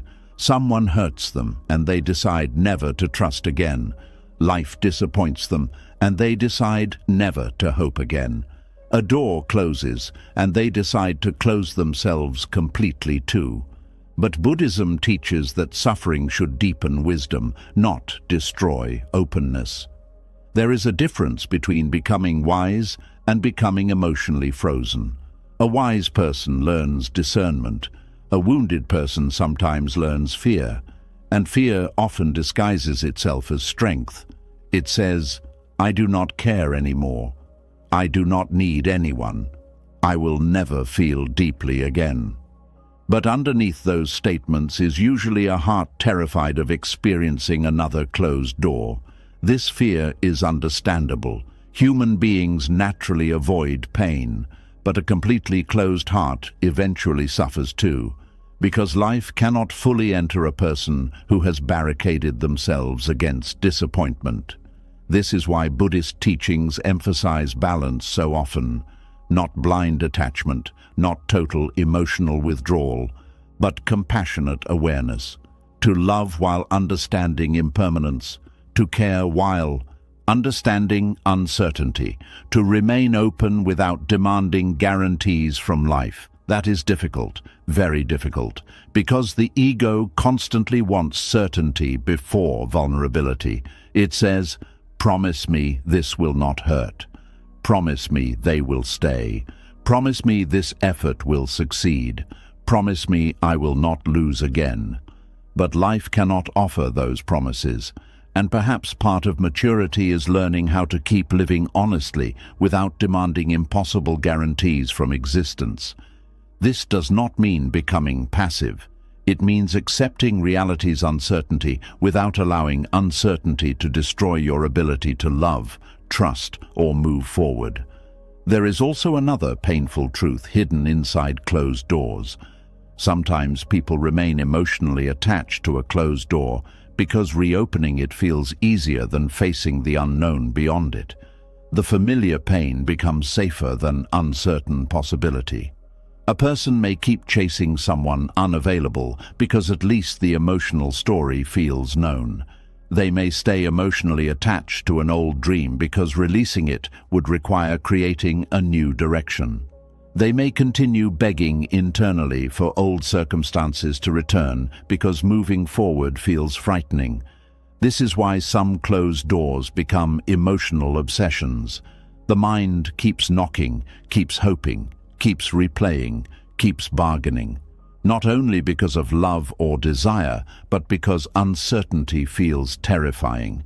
But Buddhism teaches something profound about attachment.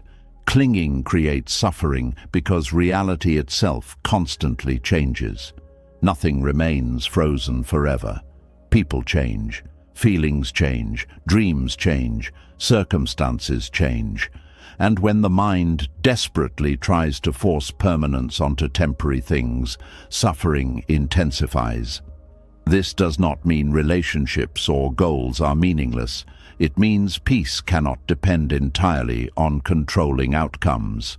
That is where hidden freedom begins appearing, not when every door opens, but when your inner stability no longer collapses every time one closes. This is one of the deepest forms of emotional maturity. To realize your worth is not determined by access. Not everyone who rejects you is rejecting your value. Not every missed opportunity is proof of failure. Not every closed door means you are unworthy of love, success, connection, or peace. Sometimes doors close because life is moving differently than your current understanding can see. This is especially painful when the heart feels pure, when you genuinely tried, when your intentions were honest, because part of the mind expects goodness to protect against pain. But Buddhism never promises a painless life to good people. Instead, it teaches how to remain awake and compassionate even when life disappoints you. This is far more powerful than false guarantees, because eventually everyone experiences closed doors. The question is not whether disappointment will happen. The question is whether disappointment will harden the heart permanently. Some people experience one painful ending and spend the rest of their lives emotionally locked behind it. Others experience deep heartbreak, yet slowly become softer, wiser, calmer, and more compassionate afterward. The event alone does not determine the outcome. The relationship with the event does. This is why awareness matters so deeply. Awareness notices when attachment becomes self-destruction. It notices when longing becomes obsession. It notices when hope becomes refusal to accept reality. And gently, patiently, awareness begins loosening the grip, not by forcing forgetting, not by denying grief, but by reminding the heart, you cannot force a closed door open forever. This truth hurts at first because many people secretly believe persistence alone can conquer all outcomes. And yes, persistence matters in life, but there is a difference between perseverance and emotional imprisonment. Perseverance moves forward wisely. Imprisonment keeps begging reality to become different. One creates growth, the other creates exhaustion. A bird trapped against a closed window eventually injures itself, not because freedom is impossible, but because it keeps flying toward the wrong opening. Human beings often do the same emotionally. They keep trying to enter spaces that no longer welcome them, keep chasing people who continuously withdraw, keep returning to old identities life already outgrew, keep knocking on doors that time itself already closed. And slowly the repeated rejection begins damaging self-worth. Not because they lack value, but because attachment keeps placing them where acceptance no longer exists. This is why inner freedom sometimes begins with turning away from the closed door instead of endlessly staring at it. Not bitterly, not angrily, but honestly, because some suffering continues only because the heart refuses to stop waiting outside places that no longer hold life for it. There is grief in walking away from a closed door, real grief, because letting go often means accepting that certain dreams, versions of people, or imagined futures will never fully exist. That acceptance can feel like mourning an invisible death. You are not only grieving what happened, you are grieving what could have been, the future you pictured, the conversations you hoped for, the love you imagined, the life you expected. And invisible grief is still grief. Buddhism understands this deeply. Much suffering comes not only from reality itself, but from attachment to imagined realities that never fully arrived. The mind mourns possibilities as intensely as actual events. This is why letting go can feel so painful. You are not only releasing a person or opportunity, you are releasing a version of life your heart became emotionally attached to. And yet, hidden inside this grief is also freedom. Because once you stop standing outside the closed door, life begins moving again. Energy slowly returns, attention returns, curiosity returns. The present moment becomes visible again. Many people do not realize how much life they lose while emotionally waiting for impossible reopenings. Years pass, opportunities pass, connections pass, peace passes, because the heart remains emotionally stationed at an ending. But life continues flowing beyond closed doors. This is important, very important, because the mind often behaves as though one closed door means all future joy is impossible. But reality rarely works that way. Life continuously changes shape. New people appear, new understandings emerge, new paths reveal themselves slowly, not always immediately, not always comfortably, but often in ways the attached mind could not previously imagine. This does not mean every loss secretly hides a perfect replacement. Buddhism is not teaching toxic positivity. Some losses remain painful. Some endings genuinely matter forever. But suffering deepens unnecessarily when the mind insists one closed door destroyed all future possibility. That belief creates hopelessness.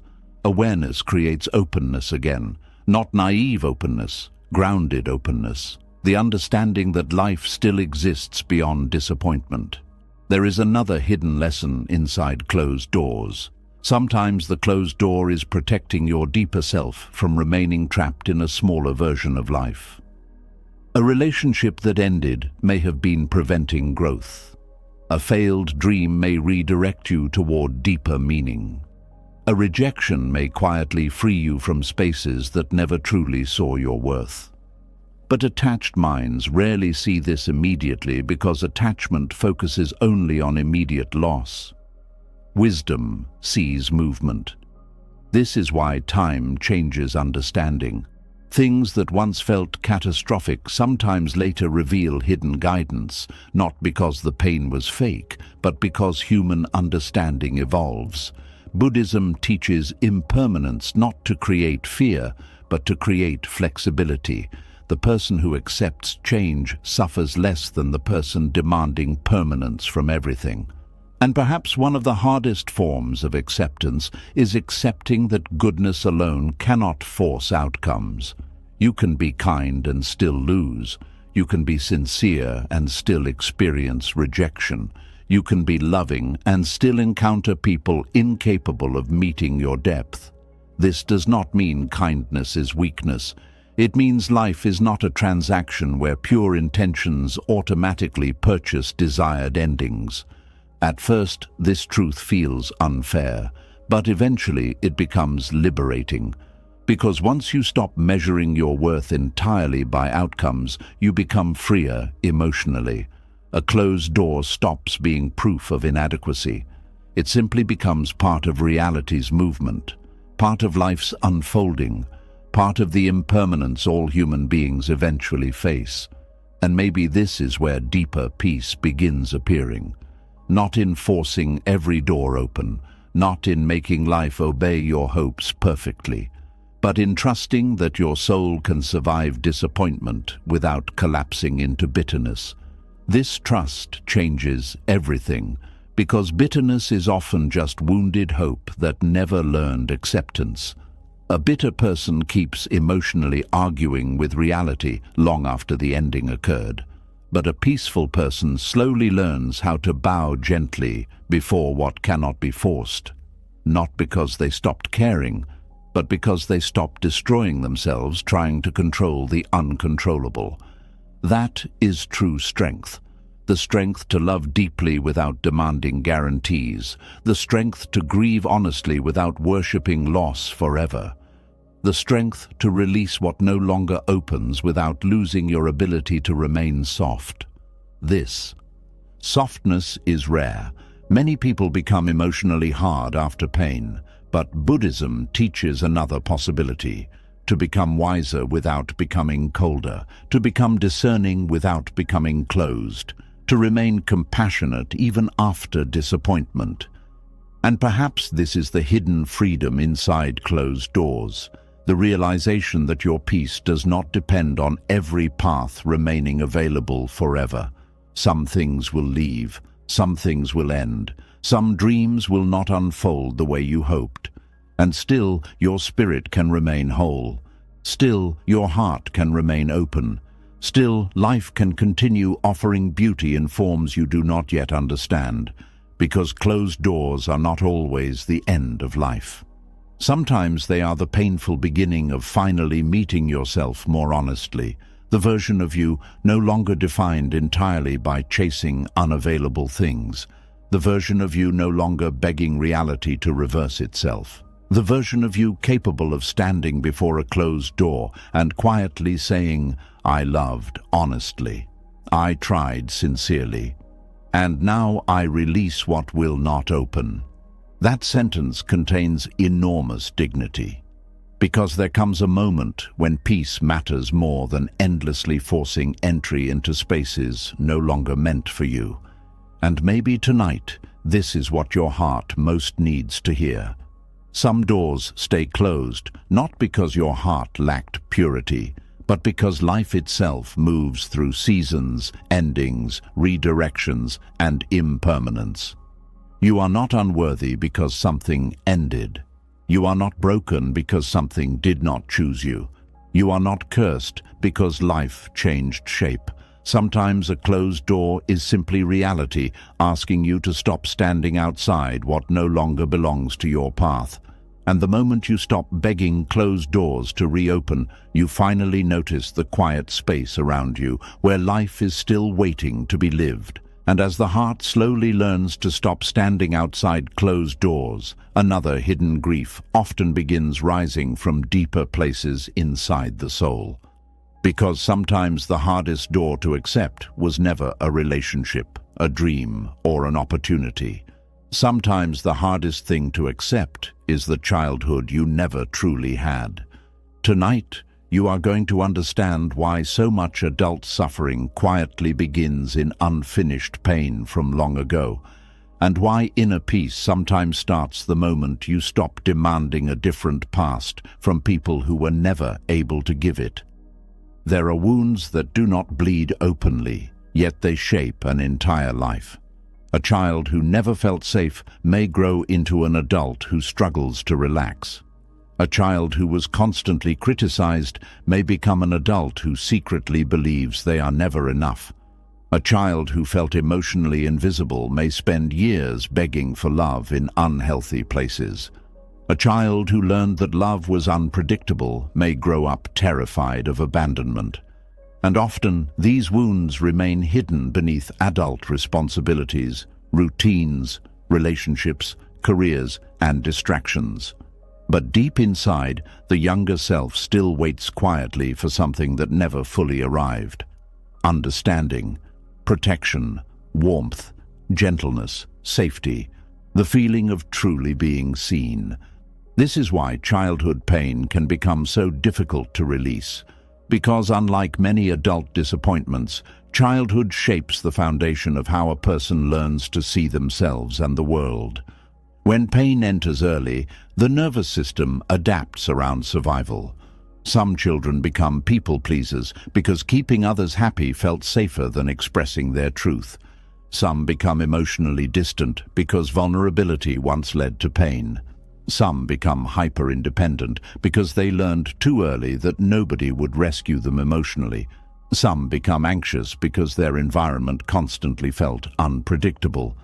And then adulthood arrives, but the body still carries the emotional memory of those early experiences. This is why some reactions feel much bigger than the present moment.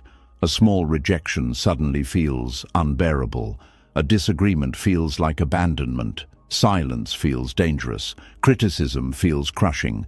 Not because the adult self is weak, but because the younger self inside still remembers what it once meant to feel unsafe. Buddhism teaches that suffering often continues when the mind clings to what reality did not provide. And one of the deepest forms of clinging is the lifelong demand for a different childhood. Many adults are still emotionally waiting for parents to become who they needed, still waiting for apologies that may never come, still waiting for understanding, still waiting for someone to finally say, "You deserved better. You were lovable. You were not the problem. You should have been protected." And when these words never fully arrive, pain hardens quietly over time. The heart begins carrying invisible grief. Not only grief for what happened, but grief for what never happened. The childhood that never felt peaceful, the comfort that never existed, the emotional safety that never arrived, the innocence that disappeared too early. This kind of grief is difficult because it is often invisible to others.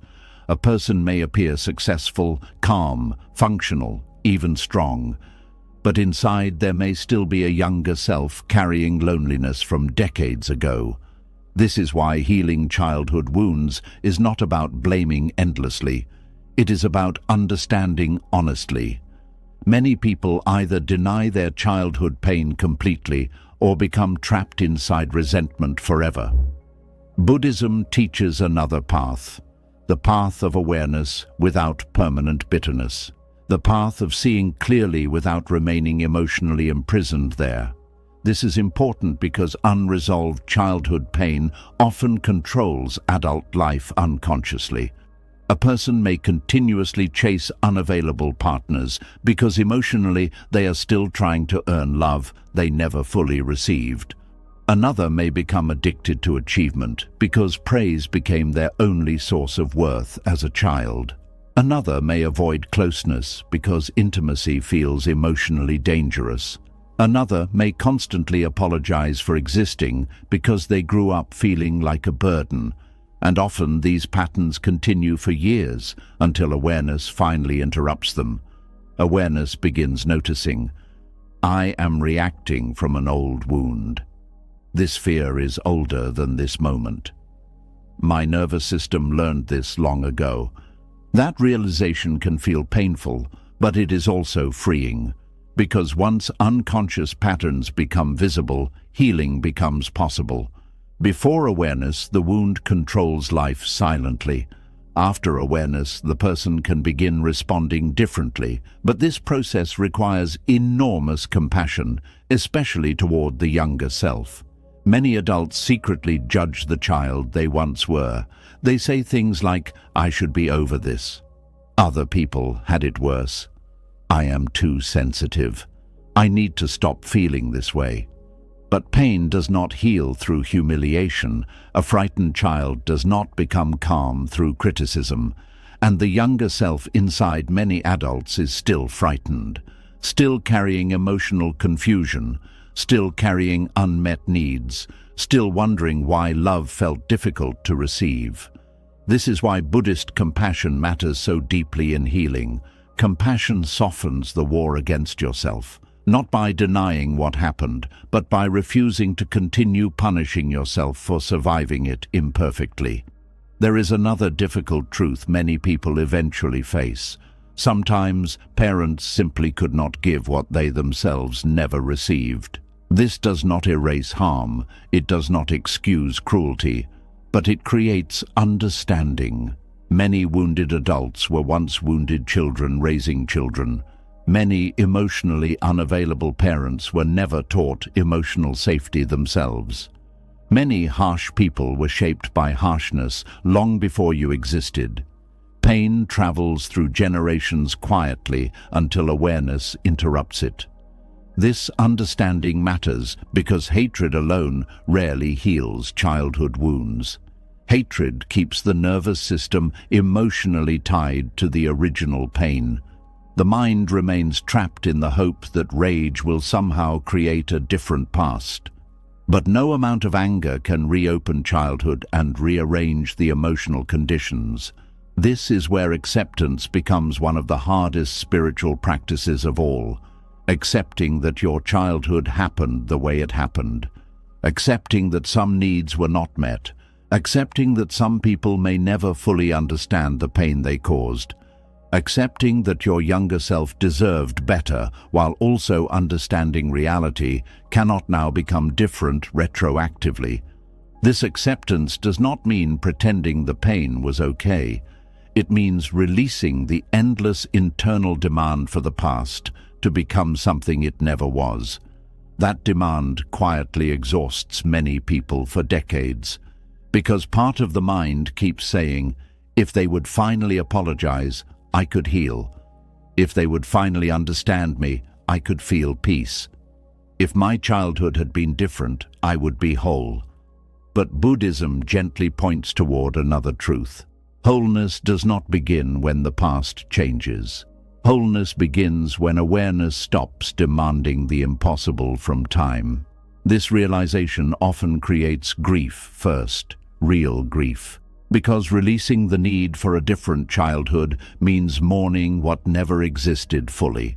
Mourning the nurturing you deserved, the softness you deserved, the emotional safety you deserved, the guidance you deserved, the consistency you deserved.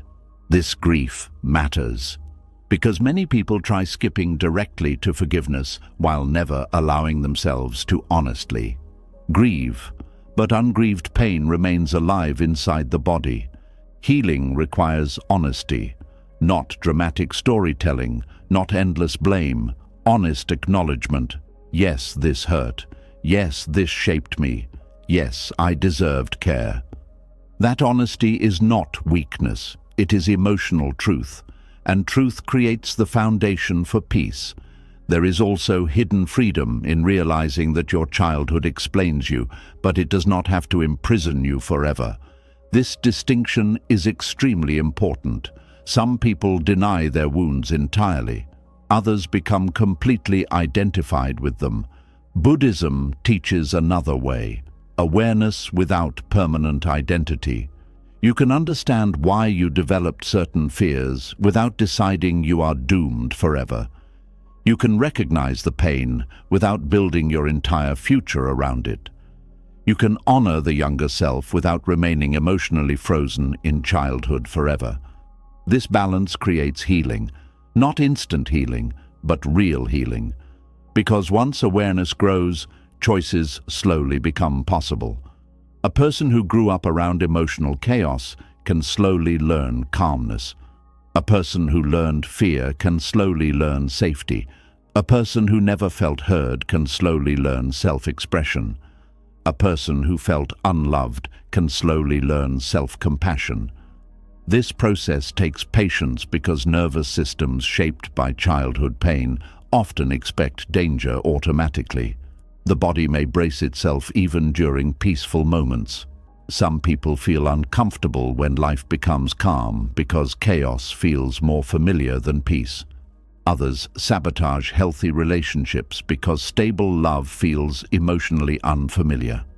The nervous system repeats what it learned early, even when those patterns create suffering.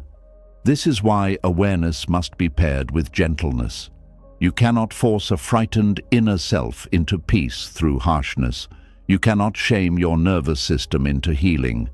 Healing often happens through repeated experiences of safety, repeated moments of self-kindness, repeated reminders that the danger is no longer here, repeated awareness that the adult self can now offer protection the child self never received. This is one reason mindfulness matters so deeply.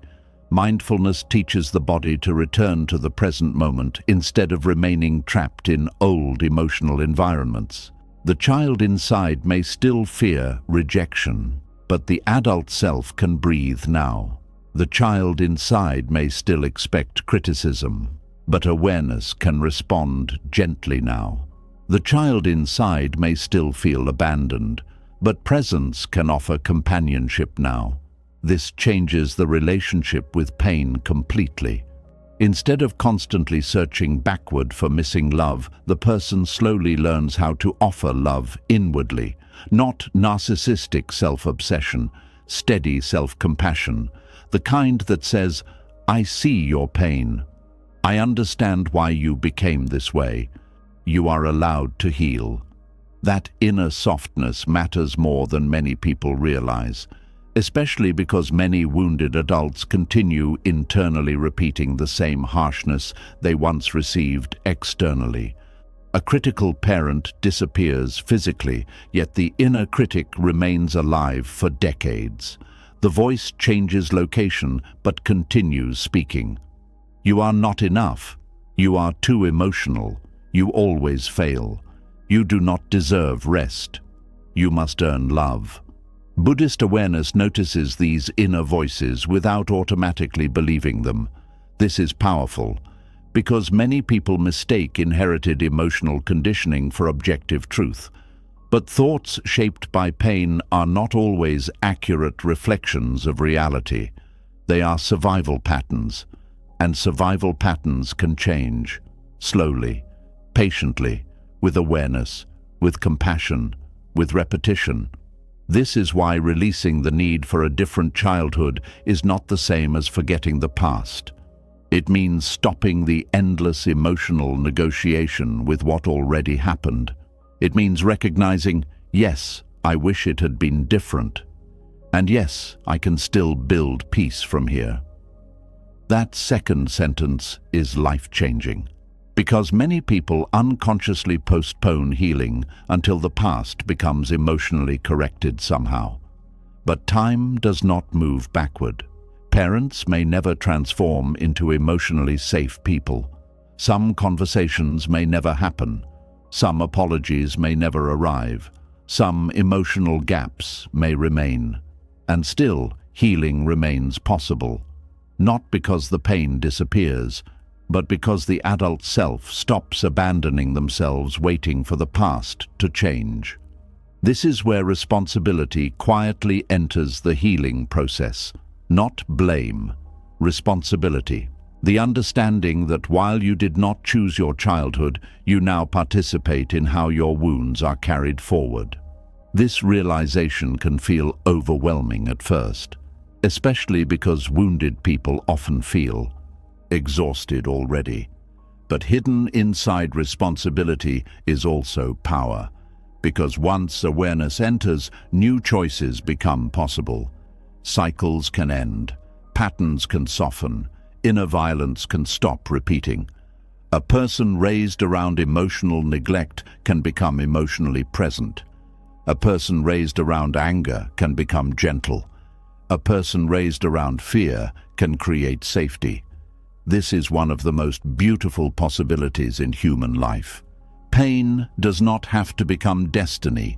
Awareness interrupts inheritance. And perhaps one of the deepest forms of healing is becoming the kind of presence you once needed yourself.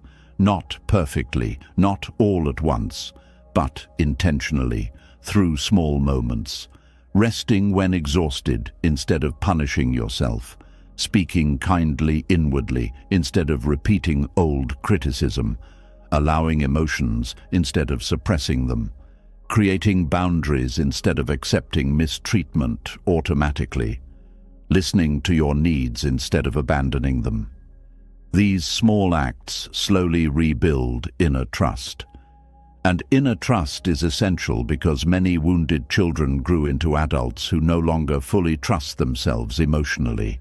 They learned to prioritize survival over authenticity, pleasing over honesty, performing over resting. But healing reconnects people to their inner world again, not the frightened child alone, but the deeper awareness beneath the fear, the calm witness beneath the conditioning, the self capable of compassion, the self capable of peace. Buddhism often teaches that freedom begins not when life becomes perfect, but when attachment softens. And perhaps one of the deepest attachments many people carry is attachment to the fantasy of the childhood they wish they had received. This fantasy is understandable, Every child deserves love. Every child deserves safety. Every child deserves emotional care. But clinging endlessly to the impossible wish for a rewritten past often prevents the heart from fully living now. At some point, the grieving heart must slowly release the demand for history to become different, not because it did not matter, but because your life still exists beyond it. There are still breaths to take, moments to experience, connections to build, peace to discover. The wounded child deserves acknowledgement, but your entire future does not deserve imprisonment inside old pain forever. This realization creates profound emotional freedom, not dramatic freedom, quiet freedom, the freedom of no longer needing your past to change before allowing yourself tenderness, the freedom of no longer defining your worth entirely by what you lacked early in life. The freedom of understanding that while childhood shaped you deeply, it does not contain the entirety of who you can become. And maybe tonight, this is what your heart most needs to hear. You did not deserve the moments that made you feel unseen, unsafe, or emotionally alone. Your pain was real, your needs were real, your younger self deserved gentleness. But your peace cannot remain trapped waiting for the past to become different. At some point, healing begins with softly releasing the impossible wish for another childhood and gently learning how to care for the life still unfolding in front of you now. Because the child inside you does not only need mourning anymore, they also need the adult version of you to finally stop abandoning them to the past. And as the heart slowly stops begging the past to become different, another difficult lesson quietly begins appearing. Because healing is not only about accepting your own pain, it is also about learning how to see other people clearly without allowing their behavior to poison your inner peace forever. Tonight, you are going to understand one of the most misunderstood forms of acceptance, the kind that allows you to stop carrying hatred inside your body without pretending harmful actions were acceptable. One of the hardest things for the human heart to understand is this: accepting someone does not mean agreeing with them. Many people struggle deeply with this because they confuse acceptance with approval. They believe that if they stop hating someone, it means the pain did not matter. They believe that if they release anger, it means the other person wins. They believe acceptance requires pretending harmful behavior was somehow okay. But Buddhism teaches something much wiser and much more freeing. You can accept reality without approving of it. You can understand someone without excusing them. You can release hatred without inviting harm back into your life. And perhaps most importantly, you can stop carrying someone else's darkness inside your own nervous system. This lesson becomes necessary because human beings hurt each other constantly. People lie, people betray trust, people manipulate, people abandon. People say cruel things, people fail to love carefully, and when this happens, the mind often splits into extremes. One extreme says, pretend it did not hurt. The other says, remain angry forever. But neither creates peace. Suppressing pain only buries it deeper inside the body. Endless hatred chains your emotional life to the person who wounded you. Buddhism teaches another path: clear seeing without emotional imprisonment. This means seeing people honestly, without fantasy, and without endless bitterness. Because one reason suffering lasts so long is that many people refuse to accept who someone truly is. Instead, they remain emotionally attached to who they hoped that person would become. This happens constantly in relationships. A person lies repeatedly, but the heart keeps clinging to isolated moments of tenderness. A person keeps disrespecting boundaries, but the mind says, maybe they will change. A parent remains emotionally unavailable for decades, but the child inside still waits for warmth. A friend betrays trust again and again, but attachment keeps hoping for a different outcome. The suffering deepens because reality and hope keep fighting each other. Reality says, this person continues behaving this way. Attachment says, but I need them to become different. And the mind becomes exhausted trying to force emotional transformation onto someone who may not truly want to change. This is why acceptance becomes powerful. Acceptance does not say, their behavior was okay. Acceptance says, I finally see clearly who they are. That clarity creates freedom. Because once you stop demanding people become different before allowing yourself peace, you stop emotionally depending on impossible outcomes. This does not mean giving up discernment. In fact, Buddhism encourages wise discernment deeply. A peaceful person is not someone who blindly tolerates harm. A peaceful person sees clearly without becoming consumed by hatred. That balance matters enormously, because many wounded people become trapped in cycles of emotional attachment disguised as moral outrage. They replay the betrayal constantly, replay the disrespect, replay the cruelty, replay what should have happened differently. And without realizing it, the person who hurt them continues occupying enormous space inside their inner world. This is one reason hatred becomes so exhausting. Hatred keeps the nervous system emotionally connected to the source of pain. The body remains tense. The mind remains restless. The heart remains trapped in unfinished emotional conflict. Buddhist teachings understand this deeply. Anger itself is not evil. Anger often appears naturally when boundaries are violated, but attachment to anger becomes suffering, because eventually the fire meant to protect begins burning the person carrying it. There is an old Buddhist understanding that holding hatred is like gripping a burning coal, hoping to throw it at someone else later. Meanwhile, your own hand continues burning first. This does not mean becoming passive. It means understanding that inner peace matters too much to sacrifice endlessly at the altar of resentment. Many people secretly believe resentment protects them. If I stay angry, I will never be hurt again. If I hate them enough, I stay strong. If I keep replaying what they did, I remain safe. But often resentment does not create safety. It creates emotional imprisonment. The mind keeps circling the same pain endlessly, and life begins shrinking around the wound. This is especially dangerous because resentment often disguises itself as justice. The mind says, I deserve to stay angry after what happened. And yes, the pain may be real, the betrayal may be real, the harm may be real, but endless emotional attachment to the injury still creates suffering inside you. Buddhism invites a different question. How long do you want another person's actions to continue controlling your nervous system? That question changes things.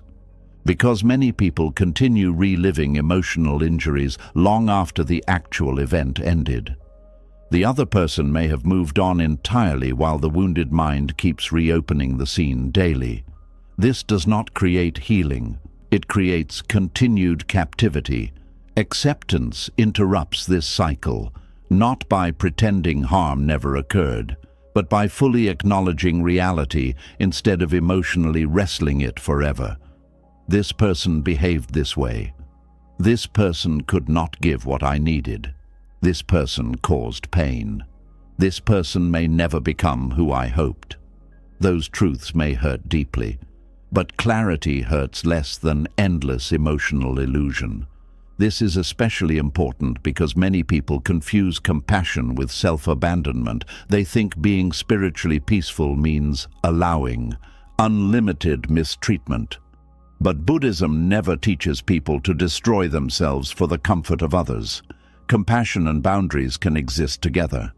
You can understand someone's wounds without allowing them to wound you repeatedly.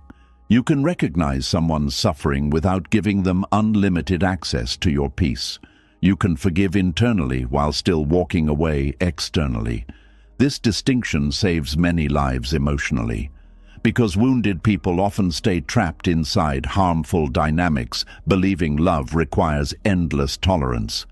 But acceptance is not submission. Acceptance is seeing reality clearly enough to stop lying to yourself. If someone continuously harms you, acceptance means recognizing the pattern honestly, not fantasizing about their potential while ignoring their actions repeatedly. Potential is not behavior. Promises are not transformation. Words are not character. Reality is revealed through repeated action. And Buddhism encourages awareness of reality over attachment to fantasy. Many people suffer because they fall in love with imagined versions of people instead of seeing who is actually standing in front of them. They love possibility more than reality. They love hope more than truth. And while hope can be beautiful, hope disconnected from reality creates deep suffering. At some point, peace requires seeing clearly, not cruelly, clearly. This clarity often creates grief first, because when illusions disappear, reality finally becomes fully visible. A person realizes they may never love me the way I need. They may never apologize. They may never understand the pain they caused. They may never change. This realization can break the heart open, but strangely, it can also begin setting the heart free, because now emotional energy no longer needs to remain trapped in endless waiting. Waiting for transformation, waiting for awareness, waiting for justice, waiting for impossible emotional repayment. The mind can finally rest from trying to control another person's evolution. That rest matters deeply, especially because human beings cannot force consciousness onto others. You cannot force empathy, you cannot force accountability, you cannot force emotional maturity, you cannot force self-awareness. And exhausting yourself trying to create these things inside another person often destroys peace inside yourself first. This is why Buddhism emphasizes letting go of attachment to outcomes, not because outcomes do not matter, but because emotional survival cannot depend entirely on controlling people beyond your control. There is also another important truth hidden here. People's harmful actions often arise from their own suffering, conditioning, fear, ego, or unconsciousness. Again, this does not excuse harm, but understanding this changes the emotional relationship with hatred. A deeply wounded person often wounds others. An unconscious person often spreads unconsciousness. Someone disconnected from themselves often creates disconnection around them. Seeing this creates compassion without naivete.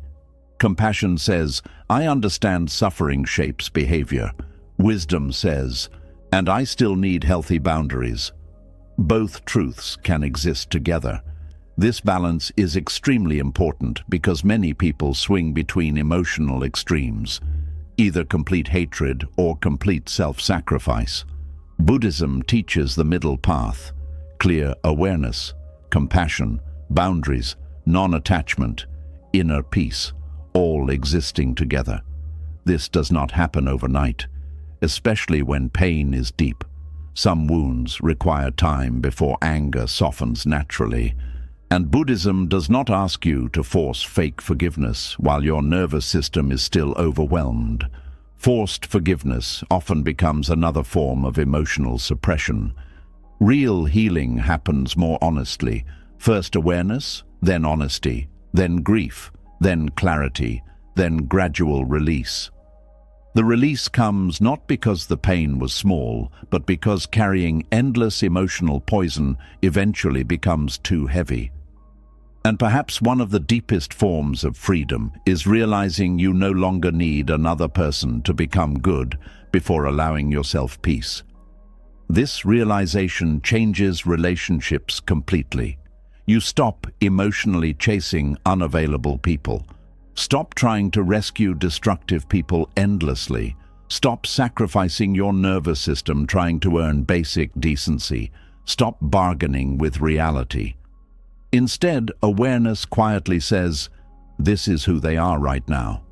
That sentence is powerful, because many people keep loving people based on memory, fantasy, or potential instead of present reality. But reality is where peace exists. Not fantasy, not future projection, reality. And reality often reveals uncomfortable truths. Some people are not emotionally safe. Some people are deeply unconscious. Some people repeatedly choose selfishness. Some people cannot meet your depth. Some people remain committed to behaviors that create suffering. Accepting this does not make you bitter, it makes you awake. Awake enough to stop abandoning yourself emotionally. Awake enough to stop waiting for unavailable people to become emotionally available through your suffering alone. Awake enough to stop confusing emotional attachment with love. Because love without awareness often becomes self-destruction. True compassion includes yourself too. This is another lesson many people miss. They offer endless understanding to others while offering none to themselves. They excuse harmful behavior repeatedly while ignoring their own exhaustion. They prioritize another person's wounds while neglecting their own healing. Eventually, resentment grows because self-betrayal always creates inner pain. Buddhist compassion begins inwardly first, not selfishly, but honestly. You matter too. Your peace matters too. Your nervous system matters too. Your boundaries matter too. This understanding changes the way you relate to difficult people. You stop needing to hate them to protect yourself. Hatred becomes unnecessary once clarity exists. You simply see reality honestly and respond wisely. Sometimes wisely means distance. Sometimes wisely means compassion without closeness. Sometimes wisely means ending access. Sometimes wisely means grieving what never truly existed. And sometimes wisely means accepting that another person's journey belongs to them, not you. This acceptance creates tremendous emotional freedom, because many people unconsciously carry responsibility for changing others. They believe, if I love them enough, they will heal. If I stay patient enough, they will awaken. If I explain myself perfectly, they will understand. But human beings only truly change when they themselves become willing to see clearly. No amount of suffering on your part can force awareness into another person. This truth can feel heartbreaking, but it can also feel liberating, because once you stop trying to emotionally manage another person's consciousness, your energy returns to your own life again, your own healing, your own peace, your own awareness. This is where acceptance becomes deeply practical. You stop wasting life fighting reality emotionally. You stop trying to rewrite people internally. You stop demanding impossible emotional outcomes. And slowly, your nervous system relaxes, not because everyone becomes good, but because your peace no longer depends entirely on controlling human behavior around you. This is real inner freedom, not the fantasy of a world where nobody hurts you, but the wisdom of remaining grounded even when people disappoint you. And perhaps this is one of the most mature forms of love possible. To see people clearly, to understand their humanity, to recognize their wounds, to acknowledge their harmful actions honestly, and still refuse to let hatred completely consume your own heart. Not because they deserve endless access to you, but because your peace deserves protection too. This is why Buddhism speaks so deeply about non-attachment. Non-attachment does not mean you stop caring.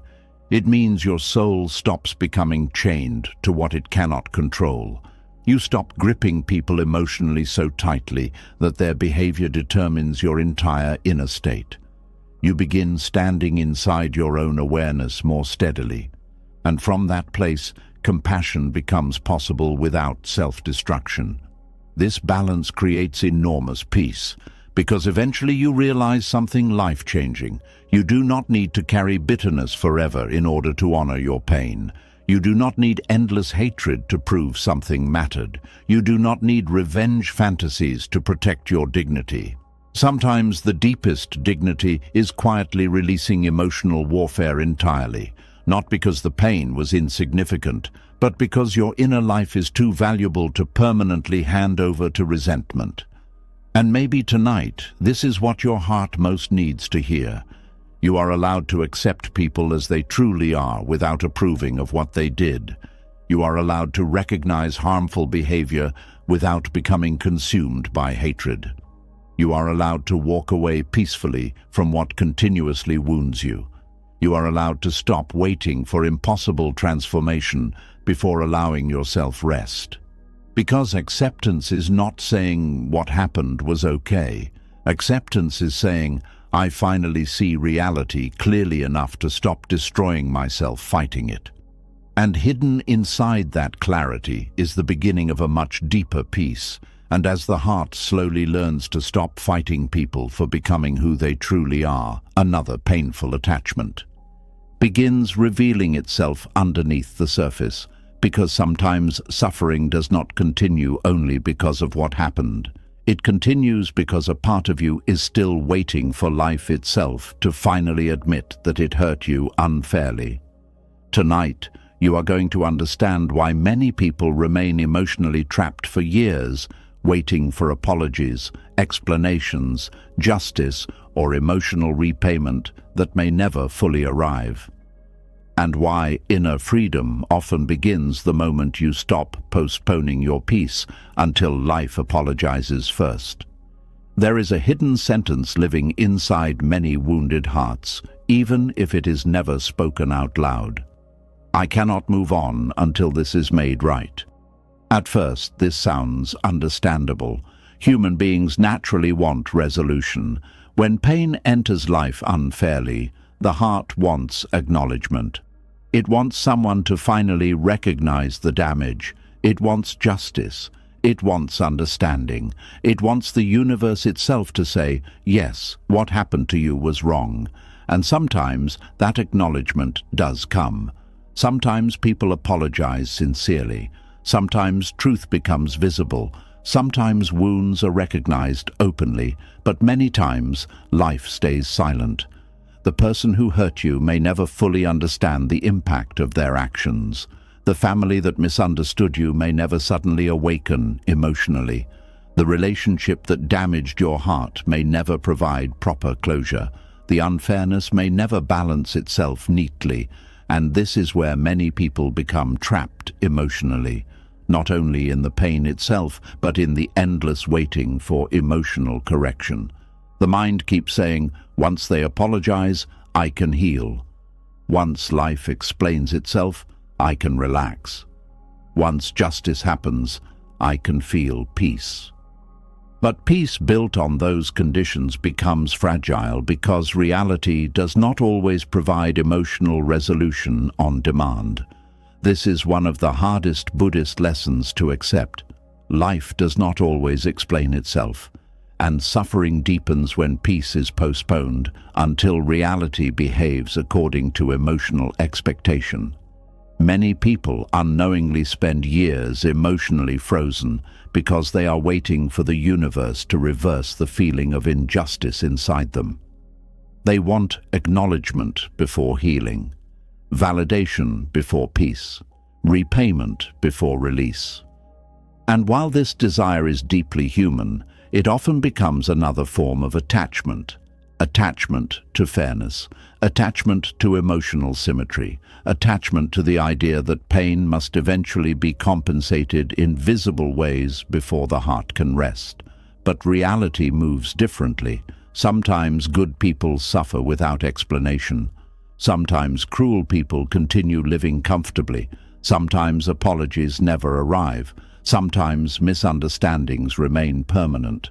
Sometimes love disappears without closure, and the mind struggles deeply against these truths because the ego wants emotional completion through external resolution.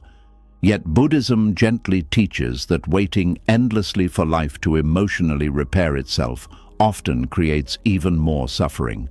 Because now the heart is not only hurting from the original wound, it is also hurting from unmet expectations of justice.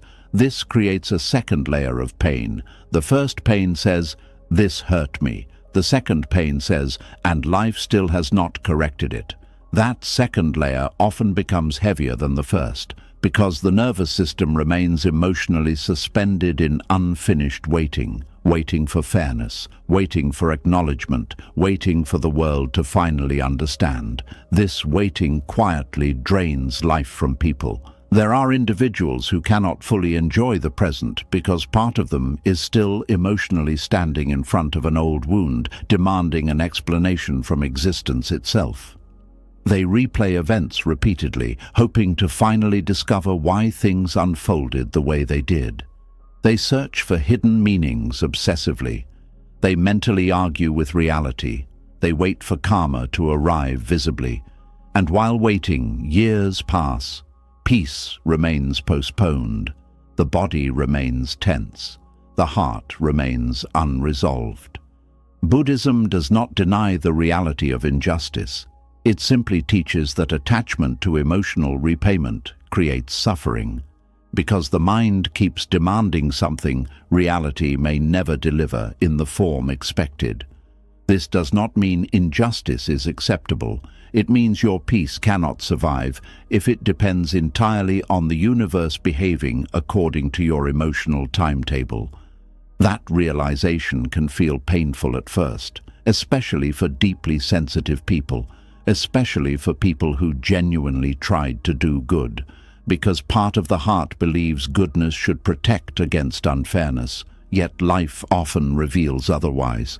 And when this truth first becomes visible, bitterness can easily grow. The mind says, after everything I gave, this is what happened. After all my kindness, this is what I received. Why do I suffer while others seem untouched? These questions are ancient. Human beings have wrestled with them for thousands of years. Buddhism does not answer them by promising perfect worldly fairness. Instead, it points toward another possibility: freedom from demanding fairness before allowing yourself inner peace. This changes everything. Because many people unknowingly hand control of their emotional life over to unresolved pain. They tell themselves, I will stop suffering once they finally understand. But what if they never understand? I will feel free once they regret losing me. But what if they never regret it openly? I will heal once life makes this fair. But what if life never arranges fairness in visible ways? Does your peace remain permanently postponed? This is the hidden prison many people live inside. Not only pain itself, but dependency on future emotional repayment. Buddhism gently asks another question. What if peace begins before the apology? What if healing begins before the explanation? What if your soul does not actually need reality to bow before it in order to rest? That question can transform a life, because it returns power inward instead of endlessly waiting outward. This does not mean your pain was imaginary. It does not mean you deserved mistreatment. It does not mean accountability stops mattering. It simply means your nervous system deserves freedom, even if perfect closure never arrives. There is tremendous suffering in constantly mentally presenting your pain to an imaginary courtroom, waiting for existence itself to finally declare you innocent. The exhausted mind says, look what they did to me. Look how unfair this was. Look how deeply I suffered. And yes, those things may be true. But endless emotional prosecution rarely creates peace. At some point, the heart becomes exhausted from trying to convince reality to emotionally apologize. Because reality is not a person sitting across from you capable of giving verbal reassurance. Life unfolds through causes, conditions, impermanence, and uncertainty. Sometimes events make sense later. Sometimes they never fully do. And one of the deepest forms of maturity is learning how to continue living even without complete emotional answers. This is extremely difficult because the human mind wants narrative closure. It wants a clean story, a villain punished, a victim understood, a lesson fully explained. but life often remains unfinished emotionally. This unfinishedness creates enormous discomfort. Yet Buddhism teaches that peace becomes possible when you stop demanding absolute resolution from an impermanent world. This does not mean becoming passive. It means no longer chaining your inner freedom to impossible emotional guarantees. Many people confuse acceptance with resignation here. They fear that if they stop demanding apologies internally, they are somehow betraying themselves. But releasing attachment to apology is not self-betrayal. It is emotional liberation, because now your healing no longer depends entirely on another person's awareness, guilt, maturity, or conscience. You stop emotionally outsourcing your peace. This is powerful, especially because many people are waiting for closure from individuals incapable of giving healthy closure. Some people lack self-awareness completely. Some people avoid accountability. Some people justify their behavior endlessly. Some people cannot emotionally face the damage they caused. And while waiting for these people to finally awaken, the wounded person remains trapped in emotional suspension. But Buddhism gently reminds us, you do not need another person's full understanding in order to begin healing. You do not need perfect acknowledgement before allowing yourself peace. You do not need life to reverse itself emotionally before you breathe fully again. This understanding creates enormous freedom because it loosens the emotional dependency on external correction. And external correction is never fully controllable. There is another painful truth hidden here. Sometimes the desire for apology is actually the desire to feel seen. The heart says, if they finally apologize, it means my pain mattered. If they finally acknowledge it, it means I mattered.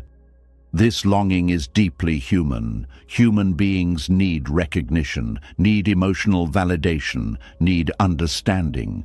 But when validation becomes completely dependent on the person who caused the pain, suffering deepens dramatically, because now your worth feels trapped behind someone else's awareness. This is why self-compassion matters so deeply.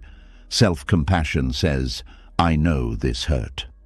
I do not need to deny my experience.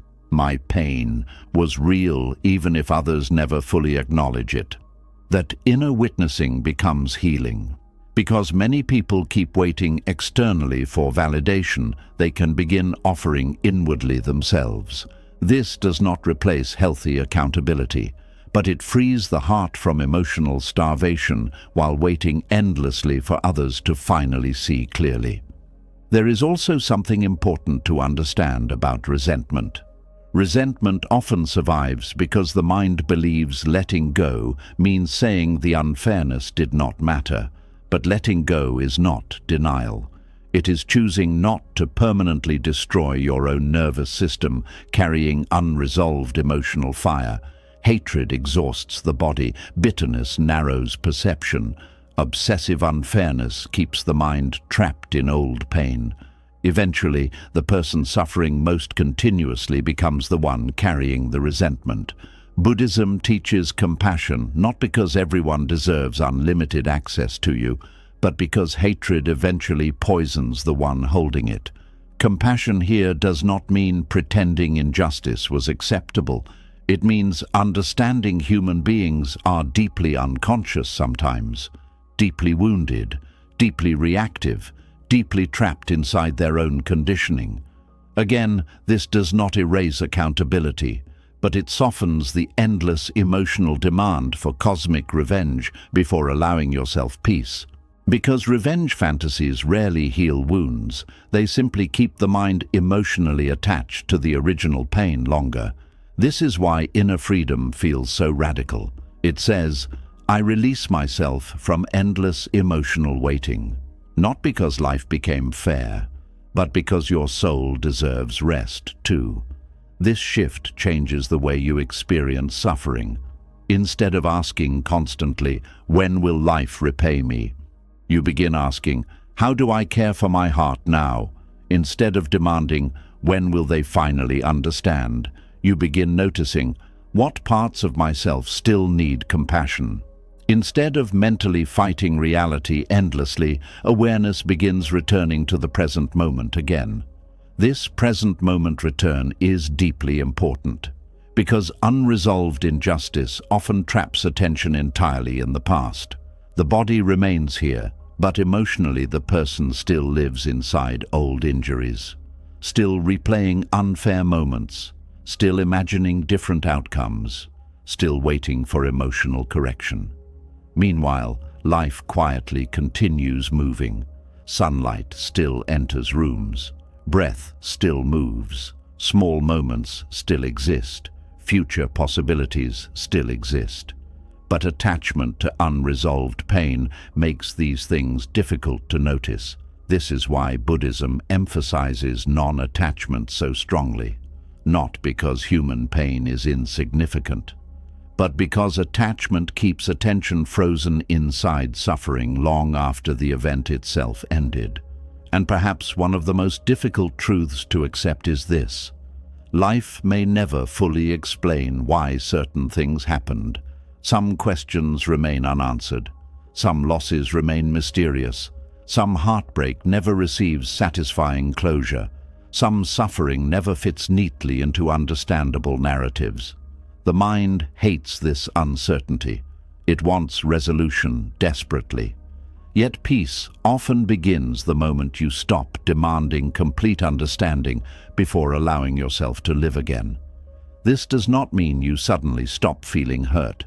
It means you stop feeding the hurt with endless emotional bargaining, because bargaining is exhausting. The mind bargains with life constantly. If I stay angry, maybe justice will come. If I replay it enough, maybe clarity will arrive. If I suffer visibly enough, maybe reality will finally notice. But reality does not negotiate emotionally that way. At some point, the soul becomes tired. Tired of waiting, tired of fighting, tired of carrying unfinished emotional wars. And that exhaustion can become sacred if it finally leads toward surrender. Not hopeless surrender, peaceful surrender. The kind that quietly says, I may never receive the apology I deserved, and I no longer want my entire life trapped waiting for it. That sentence contains enormous wisdom, because it prioritizes your inner freedom over endless emotional dependency on external resolution. This is not weakness, it is maturity, deep maturity. The maturity to understand that some wounds heal, not because life became fair, but because the heart stopped demanding fairness before allowing itself rest. And strangely, once this attachment loosens, the nervous system begins softening too. The body relaxes more deeply, the mind becomes quieter, the emotional obsession decreases. Not because the past vanished, but because the inner war around the past slowly ended. This creates space for gratitude again, not fake positivity. Real gratitude. Gratitude for breath, for awareness, for the chance to still love despite disappointment, for the possibility of peace despite pain. This gratitude feels different because it no longer depends on perfect circumstances. It grows from acceptance. And acceptance is one of the deepest forms of freedom Buddhism offers. Not freedom from pain entirely, but freedom from endless emotional resistance to reality. And maybe tonight this is what your heart most needs to hear. You do not need life to kneel before you and apologize in order to begin healing. You do not need every wound fully acknowledged before allowing yourself peace. You do not need perfect justice before resting your nervous system. Your pain mattered, your suffering was real, your heart deserved gentleness, but your future does not deserve permanent imprisonment inside unfinished emotional waiting. At some point, peace begins when you stop asking reality to emotionally rewrite itself before allowing yourself to breathe again. Because life may never apologize the way you hoped, but your soul can still become free anyway. And as the heart slowly stops waiting for life to finally explain itself, another quiet struggle begins revealing itself inside the human experience. Because sometimes the deepest suffering is not caused by the pain itself anymore. It is caused by the conflict between the part of you that is ready to move forward and the part of you that is terrified to let go. Tonight, you are going to understand why the mind often clings to what the deeper self already knows is finished, and why true peace begins when the inner war between holding on and releasing finally starts to soften. There are moments in life when something inside you already knows the truth long before your mind accepts it. You may feel it quietly at night, in the silence after conversations, in the heaviness that appears every time you force yourself to keep hoping, in the exhaustion of pretending something still feels alive when deep down you know it no longer does. Part of you already understands. The relationship is over emotionally. The old version of yourself is gone. The dream changed shape. The season ended. The waiting is draining your spirit. Something inside you already knows. And yet the mind keeps fighting. It keeps replaying, keeps analyzing, keeps bargaining, keeps searching for reasons to hold on just a little longer. This inner conflict creates enormous suffering because the soul begins moving toward release while the mind continues pulling backward. It is like trying to walk forward while emotionally chained to something behind you. Eventually, exhaustion appears. Not only emotional exhaustion, but spiritual exhaustion. The kind that makes even simple moments feel heavy. Buddhism understands this struggle deeply.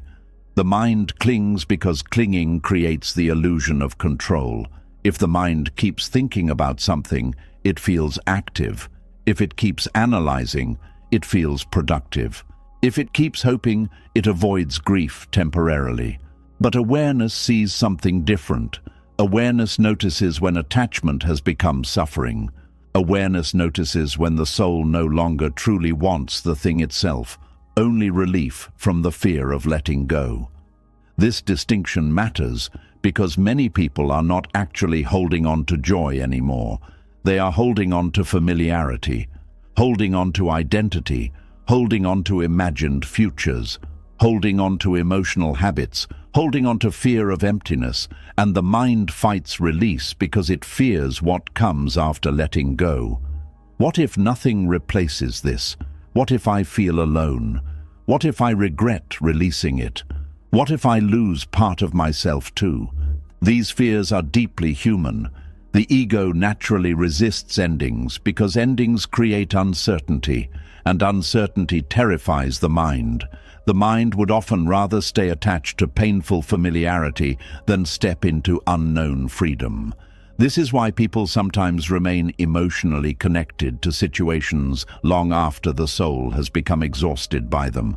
A person stays attached to a relationship that no longer brings peace, attached to resentment that no longer serves healing, attached to old identities that no longer fit, attached to pain that no longer teaches anything new, not because the attachment feels good, but because release feels frightening. The strange thing is that the soul often grows tired before the mind does. Something deeper inside begins whispering, "This is hurting you now.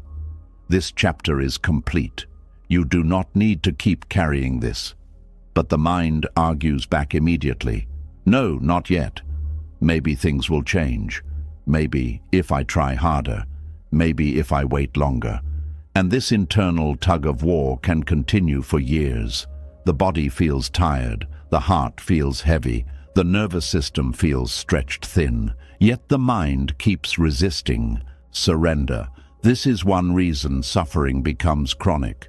Not because life itself remains unchanged, but because the mind keeps emotionally holding open doors the deeper self is already trying to close gently. Buddhism teaches that attachment often survives through illusion. The illusion that holding on prevents loss. The illusion that clinging protects love.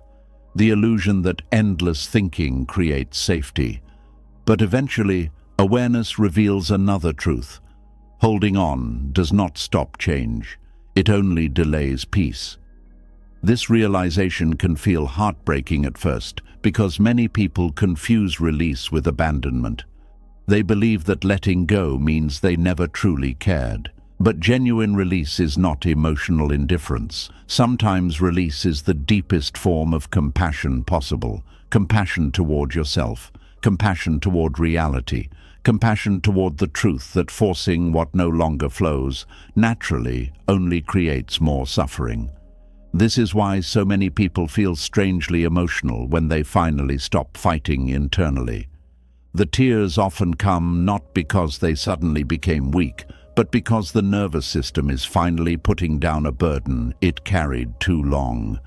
The body knows exhaustion before the mind admits it. The soul knows truth before the ego accepts it. You can feel this in many areas of life. A person keeps trying to win approval from emotionally unavailable people, even though something inside already knows it will never fully arrive. A person keeps chasing an old dream that no longer feels aligned because they fear who they will become without it. A person keeps replaying a relationship because the thought of fully grieving it feels unbearable. The deeper self often understands long before conscious acceptance appears, but the mind resists because the mind loves certainty more than freedom. Even painful certainty can feel safer than unfamiliar peace. This is why healing sometimes feels strangely uncomfortable at first, not because healing is wrong, but because the nervous system became accustomed to struggle. A person who spent years emotionally fighting may feel restless when peace finally begins appearing. Silence feels unfamiliar. Stillness feels strange. Calmness feels almost suspicious. The mind asks, why am I not worrying? Should I still be thinking about this? Am I forgetting something important? Because the mind became addicted to emotional activity, and release threatens the identity built around that activity. This is why Buddhism places such importance on awareness rather than force. You cannot violently force the mind into peace. The mind softens gradually through understanding, through noticing, through compassionate awareness of attachment itself. Awareness gently reveals, this constant mental struggle is exhausting you. This attachment is no longer protecting you. This overthinking is no longer creating wisdom. This emotional holding is no longer love. These realizations emerge slowly and often painfully because every attachment contains emotional investment, time invested, hope invested, identity invested, dreams invested. The ego says, if I release this, what was all that suffering for? But awareness sees differently. Nothing was wasted. Every experience shaped understanding. Every heartbreak revealed truth. Every disappointment deepened awareness. Every ending transformed consciousness somehow. Release does not erase meaning. It simply stops demanding continuation from what already completed its purpose. This understanding creates softness, a softer relationship with endings, a softer relationship with change, a softer relationship with yourself. Many people secretly believe they must emotionally force themselves to let go completely overnight. But Buddhist wisdom rarely works through violence. It works through observation. You notice the suffering created by clinging. You notice the exhaustion. You notice the emotional repetition. You notice the tension inside your body every time attachment tightens again. And slowly, naturally, the desire for peace becomes stronger than the desire to keep holding on. This shift matters deeply because forced release often creates suppression. True release creates spaciousness, a feeling that the inner grip is loosening naturally, not because the memory disappeared, not because the love was fake, not because the pain never mattered, but because awareness finally understands. This attachment is hurting me now. That understanding changes everything. Because once the mind truly sees the cost of holding on, release begins feeling less like loss and more like mercy. Mercy toward the nervous system, mercy toward the exhausted heart, mercy toward the life waiting beyond the attachment. There is another hidden reason the mind resists release. The mind often confuses pain with connection. A person thinks, if I stop hurting, does that mean the relationship meant nothing? If I stop grieving, am I betraying the memory? If I move forward, am I abandoning what mattered? These fears create emotional paralysis. The person remains attached to suffering because suffering feels like proof of love. But Buddhism teaches that attachment and love are not identical. Love can exist without imprisonment. Love can exist without obsession. Love can exist without endless self-destruction. Sometimes the most loving thing you can do is stop turning pain into a permanent residence inside yourself. Because endless suffering does not honor what was beautiful. It only extends inner conflict. The soul often understands this earlier than the mind. Something deeper begins longing for rest, for breath, for stillness, for freedom from endless emotional warfare. And this longing for peace is not weakness. It is wisdom beginning to awaken. There comes a moment where the soul quietly asks, how much longer do we need to carry this? That question can break something open inside a person, because many individuals never consciously examine how long they have been emotionally gripping the same pain. Years pass, sometimes decades, and still the mind repeats the same arguments, the same hopes, the same fears, the same emotional negotiations with reality. Meanwhile, life continues moving. Seasons change, the body ages, new moments appear. Yet the mind remains trapped inside old attachment. This creates deep suffering because life naturally wants movement. Everything in existence changes. Breath changes, weather changes, relationships change, identity changes, thoughts change. Nothing remains fixed forever except through attachment, and attachment requires enormous energy to maintain. That is why clinging feels exhausting. It goes against the natural movement of reality itself. Buddhism teaches impermanence not to create sadness, but to create freedom. Because once you deeply understand that all things change, the desperate need to freeze life begins softening. You stop demanding permanence from temporary experiences. You stop expecting certainty from uncertain things. You stop fighting endings as if endings are personal attacks against you. And gradually, the mind learns how to release more gently. This does not happen perfectly. Some days attachment returns strongly. Some days grief rises again. Some days the mind wants to reopen old doors. That is normal. Healing is rarely linear. Awareness simply notices the pattern without becoming consumed by it again. You notice, my mind is gripping again. My fear is tightening again. My attachment is speaking again. And instead of immediately obeying the attachment, you breathe, you observe, you soften. This practice slowly retrains the nervous system. The body learns that release does not equal death. The mind learns that letting go does not erase meaning. The heart learns that peace is possible without endless holding. And eventually, something extraordinary happens. You stop needing to force release. Release begins happening naturally because awareness sees clearly now. The attachment no longer feels nourishing. It feels heavy. The overthinking no longer feels protective. It feels exhausting. The emotional repetition no longer feels meaningful. It feels draining. This clarity creates freedom, not sudden dramatic freedom, quiet freedom, the kind where you suddenly notice the mind is no longer obsessing the way it used to. The memory appears, but it does not completely possess your body anymore. The old trigger appears, but you return to calmness faster. The emotional storm rises, but you no longer drown inside it completely. This is healing, not perfection, not emotional numbness, but less inner warfare, less resistance, less attachment, more space, more breath, more presence.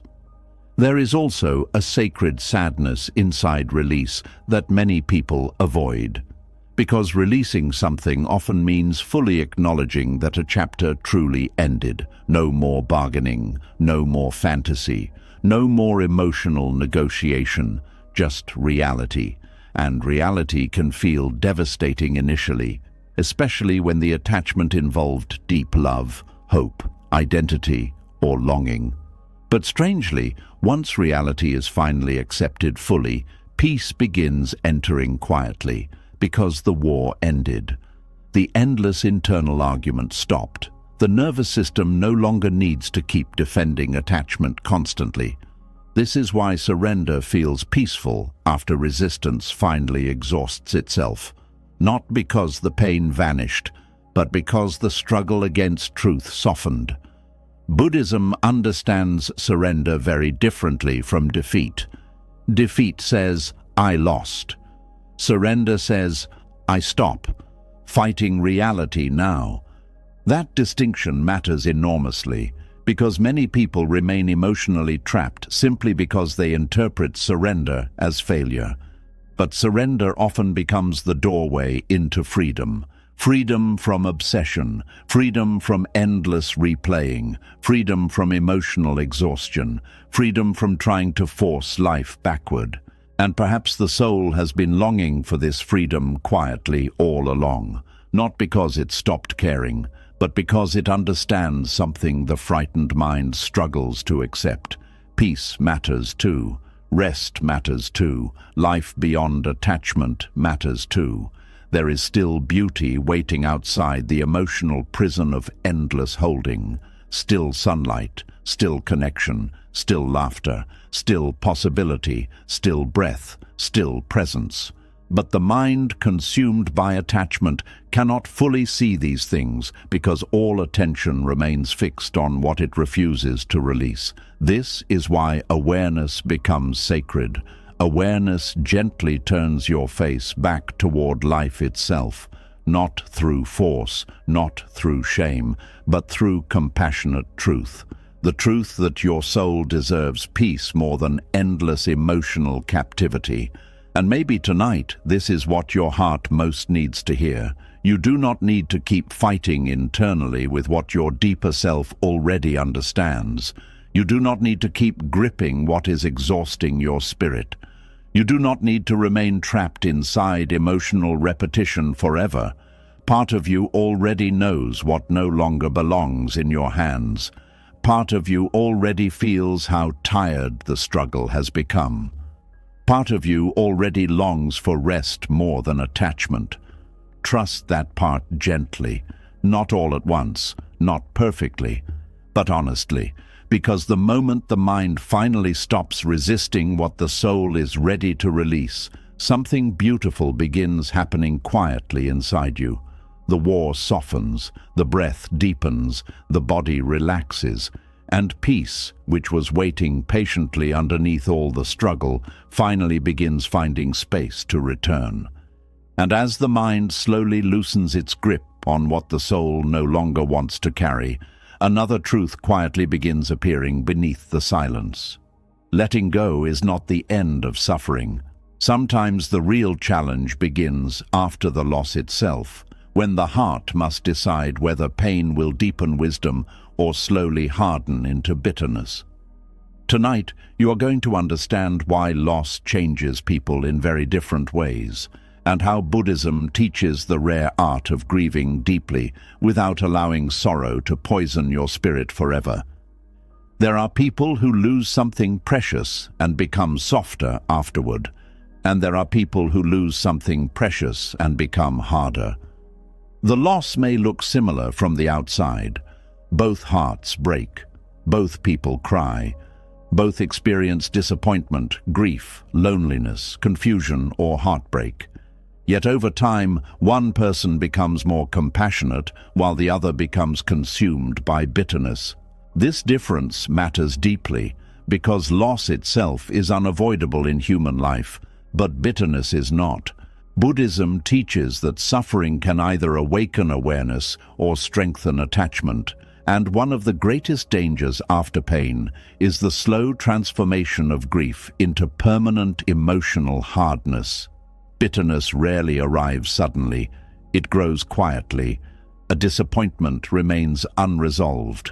A betrayal remains unprocessed. A heartbreak remains emotionally active. And slowly, the mind begins building protective conclusions around the pain. People cannot be trusted. Love only leads to suffering. Life always takes things away. Nothing good lasts. Opening your heart is dangerous. These thoughts may feel protective at first, but over time they become emotional walls. The wounded heart stops allowing life to enter naturally, not because it stopped needing love, but because it became terrified of losing again. This is one reason bitterness feels so heavy. It is grief that never fully moved. Grief that became trapped inside resistance, fear, and emotional guarding. Many bitter people are not truly angry at life itself. They are exhausted from carrying unresolved sorrow for too long. Buddhism understands this deeply. The teachings never promise a life without loss. In fact, Buddhism speaks openly about impermanence from the very beginning. Everything changes, everything moves, everything eventually transforms. Relationships change, bodies age, people leave, seasons end, dreams collapse. Nothing remains untouched by impermanence. At first, this truth sounds painful, but hidden inside it is wisdom, because once you stop expecting permanence from temporary experiences, loss stops feeling like a personal betrayal from existence itself. This changes grief completely. The heart still hurts, the tears still come, the absence still feels real, but the mind no longer keeps screaming, "This should not have happened." That scream is often where bitterness begins. Bitterness grows when reality and expectation remain trapped in endless conflict. Reality says, "This ended." Attachment says, "But I needed it to stay forever." Reality says, "This changed." The mind says, "But I wanted permanence." And slowly, sorrow hardens into resentment against life itself. This is why Buddhism teaches acceptance so deeply. Not because acceptance removes grief, but because acceptance prevents grief from becoming permanent inner poison. There is a huge difference between sadness and bitterness. Sadness remains alive. Bitterness becomes emotionally frozen. Sadness still allows tenderness. Bitterness closes the heart. Sadness says, "I loved deeply, and this hurts." Bitterness says, "I will never allow myself to feel deeply again." That difference changes the direction of an entire life. Because the bitter heart begins interpreting everything through old pain. New relationships become suspicious. New opportunities feel threatening. New joy feels temporary and unsafe. The nervous system remains guarded even when life becomes gentle again. And slowly, bitterness creates isolation, not only from others, but from life itself. This is why Buddhist compassion matters after loss. Compassion keeps the heart from turning pain into identity. It allows grief without worshipping suffering forever. Many people secretly believe bitterness makes them strong. They think emotional hardness protects against future pain. And yes, emotional numbness can temporarily create the illusion of safety. But numbness also blocks joy, blocks intimacy, blocks connection, blocks peace. A closed heart may avoid certain forms of pain, but it also struggles to fully experience love, trust, gratitude, and presence. This is why bitterness eventually becomes its own prison. The heart spends so much energy trying not to suffer again that it stops truly living. Buddhism offers another possibility. Not naive openness, not pretending loss does not hurt, but remaining soft enough to stay human even after disappointment. This softness is not weakness, it is enormous courage, because after deep loss, remaining gentle requires strength. Remaining compassionate requires strength. Remaining open to life requires strength. Anyone can become hardened by pain. But allowing suffering to deepen awareness instead of hatred is a rare spiritual practice. This does not happen instantly. Loss often arrives in waves. Some days acceptance feels possible. Other days anger returns suddenly. Some days peace appears briefly. Other days grief feels endless again. This movement is natural. Buddhism does not ask people to become emotionless saints overnight. It asks for awareness. Awareness notices when pain begins turning into bitterness. Awareness notices when fear begins replacing openness. Awareness notices when sorrow starts becoming identity. And through awareness, choice becomes possible again. A person begins noticing, I am becoming emotionally closed. I am carrying resentment everywhere. My heart is staying trapped in old pain. That noticing matters, because without awareness, bitterness quietly becomes personality. Some people become so attached to disappointment that they stop remembering who they were before the pain. They introduce themselves to life through cynicism, through mistrust, through emotional distance.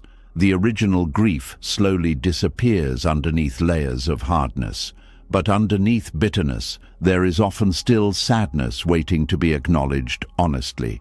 This is why grief deserves gentleness, not endless suppression, not endless dramatization, gentleness, the kind that allows tears without shame, allows sorrow without self-destruction, allows mourning without permanent hopelessness. Many people never fully grieve honestly because they fear grief will destroy them. So instead, they convert grief into anger. Anger feels more powerful, more controlled, more protective. But buried grief eventually exhausts the nervous system. The body keeps carrying emotional tension long after the original loss. This is why Buddhist mindfulness practices often focus on allowing emotions to move naturally instead of resisting them constantly. A person sits quietly with sorrow, breathes with it, observes it, feels it without turning it into permanent identity. This practice slowly softens emotional rigidity, because bitterness often survives through avoidance, avoidance of vulnerability, avoidance of grief, avoidance of tenderness, avoidance of the raw truth that something meaningful was lost. But healing begins when the heart finally stops running from that truth. Not dramatically, not forcefully, just honestly. Yes, this mattered. Yes, this hurts. Yes, I miss what was lost. That honesty creates movement, and movement prevents emotional freezing. There is another hidden reason people become bitter after loss. Loss often wounds the ego's sense of control. The mind secretly believes, if I love carefully enough, nothing will leave. If I become good enough, life will stop hurting me. If I do everything correctly, permanence will finally arrive. But impermanence touches everyone eventually. No amount of perfection protects against change forever. This realization can either create humility or bitterness. Humility says, loss is part of being human. Bitterness says, life personally betrayed me. The bitter mind personalizes impermanence. It interprets change as punishment. But Buddhism teaches that change is not punishment. Change is the nature of existence itself. This understanding softens suffering tremendously, because now loss stops being evidence that life singled you out unfairly. Instead, loss becomes part of the shared human condition. Everyone loses eventually. Everyone grieves eventually. Everyone experiences endings eventually. This realization creates compassion, not only for yourself, but for others too. You begin seeing that behind many harsh people is unresolved sorrow. Behind many angry people is unprocessed grief. Behind many emotionally distant people is fear of loss. Pain shapes human behavior constantly. This awareness does not excuse harmful actions, but it deepens understanding. And understanding prevents hatred from fully taking root. This matters because bitterness often isolates people emotionally. The bitter person says, "Nobody understands. Nobody cares. Nobody can be trusted." And slowly, loneliness deepens. But compassion reconnects the heart to humanity again. Compassion says, suffering touches everyone. Fear touches everyone. Loss touches everyone. This shared understanding softens emotional separation, not because pain disappears, but because isolation decreases. Buddhist teachings often emphasize loving kindness for this reason. Not sentimental positivity, genuine goodwill toward yourself and others despite imperfection. Loving kindness becomes especially important after loss because grief naturally narrows awareness. Pain makes the mind focus entirely on absence, entirely on what disappeared, entirely on what ended.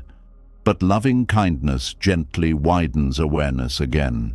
You begin noticing beauty that still exists. Breath still exists. Sunlight still exists. Connection still exists. Peace still exists in moments, not to erase grief, but to remind the heart that life did not end entirely with the loss. This balance matters deeply. Some people become afraid to experience joy again after loss because joy feels disloyal to grief. They think, if I laugh again, I am forgetting. If I feel peaceful again, maybe the loss did not matter. But healing does not dishonor love. Bitterness dishonors life far more than peace ever could. A person who loved deeply can still smile again, can still feel warmth again, can still experience meaning again, not because the loss vanished, but because the heart slowly learned how to carry sorrow without becoming consumed by it. This is one of the deepest Buddhist practices, holding grief gently instead of turning it into permanent emotional armor. Armor seems protective at first, but armor also blocks touch, blocks tenderness, blocks life. Many wounded people secretly long for connection while simultaneously protecting themselves against it constantly. The nervous system remains prepared for future pain, prepared for abandonment, prepared for disappointment, but this constant preparation creates chronic tension. The body never fully relaxes, the heart never fully opens, life becomes emotionally distant.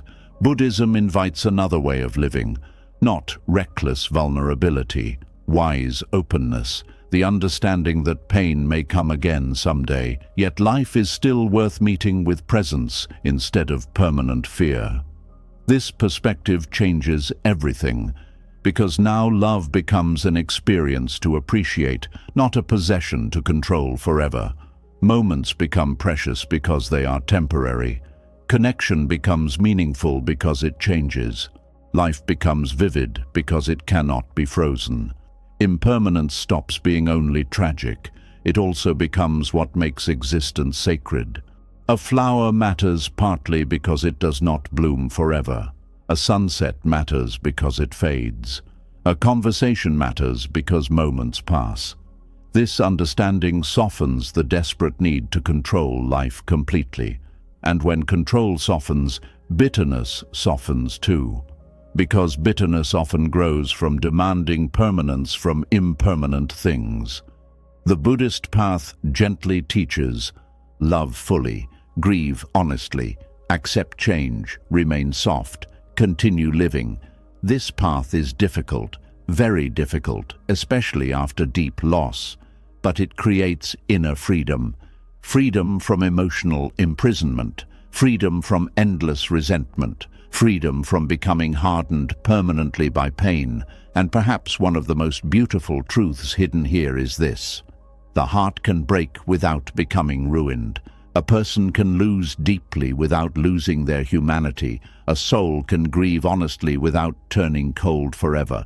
This is rare wisdom, the wisdom of remaining compassionate inside an impermanent world, the wisdom of allowing sorrow to deepen tenderness instead of destroying it, the wisdom of understanding that bitterness is not proof of strength. Peace is, because bitterness keeps the wound alive endlessly. Peace allows the wound to breathe, and slowly, over time, what once felt unbearable becomes something quieter, not forgotten, not erased, but integrated. Part of the story without becoming the entire story. This is healing, not becoming untouched by pain, but becoming less afraid of life because of pain. And maybe tonight, this is what your heart most needs to hear. Loss does not have to turn you bitter in order to prove it mattered. You do not need to harden your soul to survive grief. You do not need to close your heart forever to protect yourself from impermanence. You are allowed to mourn honestly while still remaining open to life. You are allowed to miss what ended while still embracing what remains. You are allowed to carry sorrow without carrying hatred beside it. Because the deepest form of strength is not becoming emotionally untouchable. It is learning how to keep your heart gentle in a world where everything eventually changes. And as the heart slowly learns how to carry loss without becoming hardened by it, another quiet misunderstanding begins revealing itself underneath so much human suffering. Because many people are not only hurt by disappointment itself, they are hurt by what they believe disappointment says about them. Tonight, you are going to understand why the mind so often turns ordinary human disappointment into proof of personal inadequacy, and how Buddhism teaches a gentler way of meeting failure, rejection, and unmet expectations without losing yourself inside them. There are moments in life that seem small on the surface, but quietly shake a person's entire sense of worth.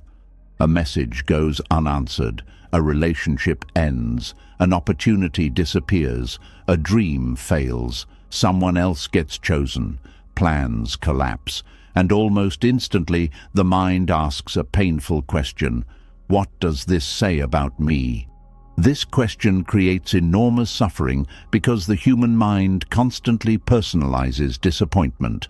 Instead of seeing disappointment as part of life's uncertainty, many people interpret it as evidence of their inadequacy. A failed relationship becomes, "I was not lovable enough." A rejection becomes, "I was not valuable enough." A mistake becomes, "I am a failure." A closed door becomes, "There must be something wrong with me." And slowly, disappointment stops being an experience and becomes identity. This is one reason people suffer so deeply, not only because life disappoints them, but because they turn disappointment into a verdict about their worth. Buddhism teaches something profoundly healing here. Events happen, conditions change, outcomes unfold, but the mind adds identity to these experiences afterward. The pain of disappointment is natural. The belief that disappointment defines your value is added suffering. That added suffering becomes heavy over time, because human life contains endless uncertainty. Not every effort succeeds, not every relationship lasts, not every dream unfolds the way you hoped, not every season brings visible reward. And if every disappointment becomes proof of unworthiness, inner peace becomes impossible. The nervous system remains trapped in constant self-measurement, always scanning life for evidence of inadequacy, always comparing, always fearing failure, always trying to protect identity from disappointment. This creates deep exhaustion. Many people do not realize how much of their emotional pain comes from the constant interpretation of events rather than the events themselves. Two people can experience the same rejection. One says, "This hurts," but life is uncertain. The other says, "This proves I am not enough." The external event may be identical. The internal suffering becomes completely different. This is why awareness matters so deeply in Buddhism. Awareness notices the stories the mind creates after disappointment. It notices how quickly the ego personalizes pain, how quickly it turns temporary outcomes into permanent identity, and once this process becomes visible, freedom begins, because now you can separate what happened from who you are. This distinction changes everything. A relationship ending means the relationship ended. It does not automatically mean you are unworthy of love. A career failure means something did not work. It does not automatically mean you are worthless. Someone not choosing you means they made a choice. It does not automatically define your value as a human being. Yet the mind collapses these things together constantly. This happens partly because the ego wants certainty. It wants clear explanations for pain. And self-blame often feels emotionally simpler than uncertainty. If something failed because I am defective, then at least the mind believes it found an answer. But reality is rarely that simple. Life unfolds through countless conditions. Timing matters. Circumstances matter. Compatibility matters. Other people's consciousness matters. Luck matters. Emotional readiness matters. Impermanence matters. Buddhism teaches interdependence for this reason. No single outcome fully defines an entire human being. Everything arises through many causes and conditions interacting together. This understanding softens the ego's desperate need to turn every disappointment into personal condemnation. Because many painful outcomes were never entirely about your worth to begin with. Some relationships fail because two nervous systems cannot meet safely. Some opportunities disappear because timing changes. Some dreams collapse because life redirects growth elsewhere. Some disappointments simply reflect impermanence itself. Yet the wounded mind interprets everything personally. This personalizing becomes especially strong for people who learned early in life that love or worth depended on performance.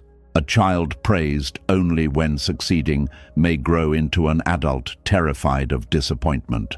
A child criticized constantly may interpret every setback as confirmation of inadequacy. A child who learned to earn affection through achievement may experience failure as emotional collapse. And slowly, disappointment becomes emotionally dangerous.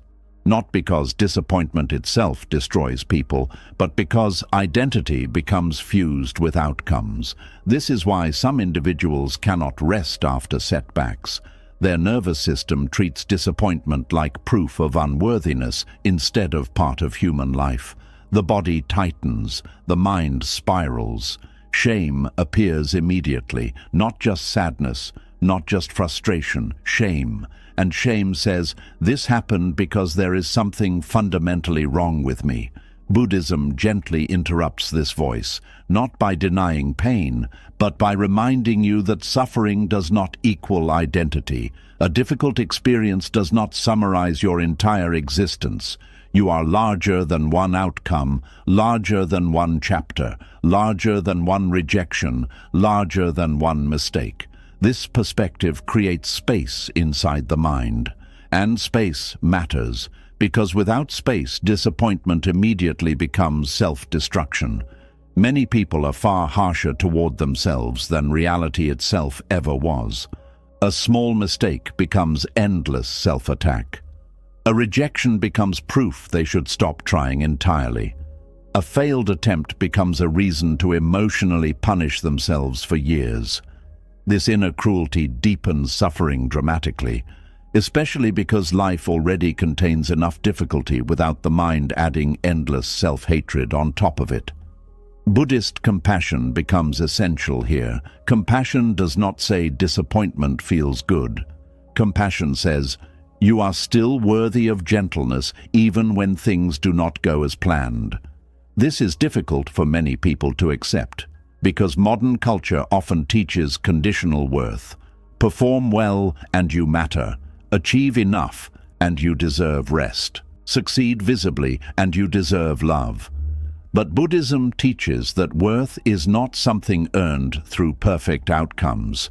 Human beings are already inherently vulnerable, imperfect, changing creatures. Disappointment is part of being alive. Failure is part of learning. Loss is part of existence. No human escapes these things completely. And once this truth is deeply understood, disappointment stops feeling like evidence of personal defect. Instead, it becomes part of the shared human experience. This understanding creates humility, not humiliation. Humility says, I am human. Sometimes things fail. Sometimes life changes direction. Sometimes effort does not guarantee outcome.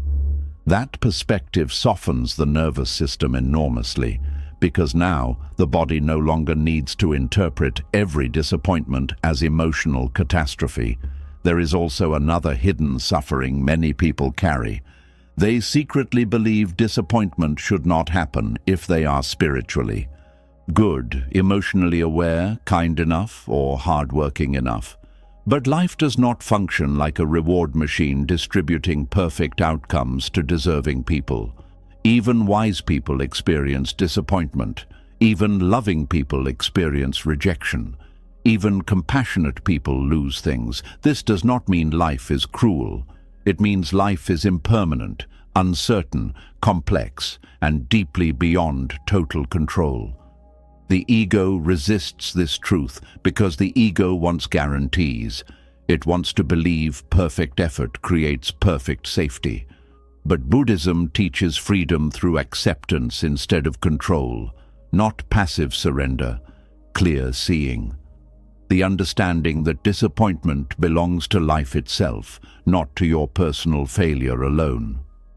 This changes how the heart responds after setbacks. Instead of immediately collapsing into shame, awareness begins asking gentler questions. What can this teach me? What conditions contributed to this? What expectations was I attached to? How do I care for myself now? These questions create growth instead of self-destruction. Because the goal of awareness is not perfection. The goal is wisdom, and wisdom rarely grows through self-hatred. Many people secretly believe self-criticism motivates growth, but harshness often creates paralysis instead. The frightened nervous system becomes afraid to try, afraid to risk, afraid to fail again. This fear slowly shrinks life. The person stops attempting things not because they no longer care, but because disappointment became emotionally unbearable. This is why Buddhist non-attachment matters so deeply. Non-attachment does not mean you stop caring about goals, relationships, or dreams. It means your identity no longer completely depends on specific outcomes. You can work hard without collapsing if things change. You can love deeply without turning rejection into self-erasure. You can hope sincerely without emotionally dying every time life redirects you. This flexibility creates resilience, not rigid toughness, flexible resilience, like bamboo bending during storms instead of snapping. Rigid identity breaks easily under disappointment. Flexible awareness adapts. This adaptation is one of the deepest forms of inner freedom, because now disappointment becomes information instead of condemnation. A relationship ending may reveal incompatibility instead of unworthiness. A failure may reveal timing issues instead of personal defect. A setback may reveal redirection instead of permanent defeat.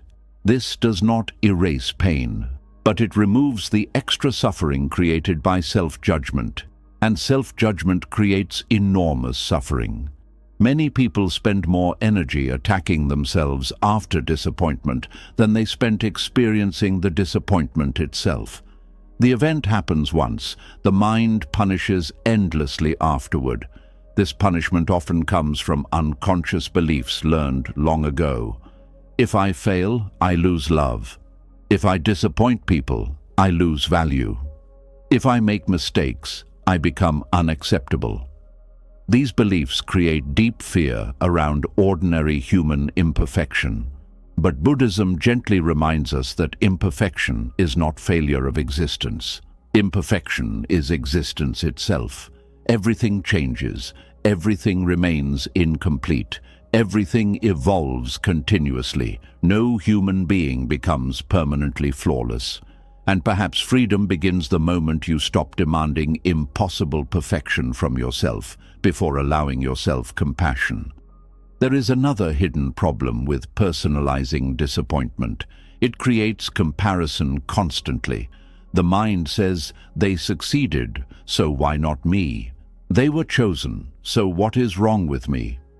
They found happiness, so why am I struggling? Comparison deepens suffering because it removes context completely. You compare your internal pain to another person's visible outcome. But every human being carries invisible conditions, fears, timing, struggles, and karmic paths you cannot fully see. Buddhism teaches mindfulness partly because comparison pulls attention away from direct experience. The comparing mind never rests. It constantly measures worth externally, but external outcomes fluctuate endlessly. If identity depends entirely on success, praise, or achievement, inner stability disappears whenever life changes. This is why Buddhist teachings emphasize inner awareness instead of external validation. Because external validation is temporary.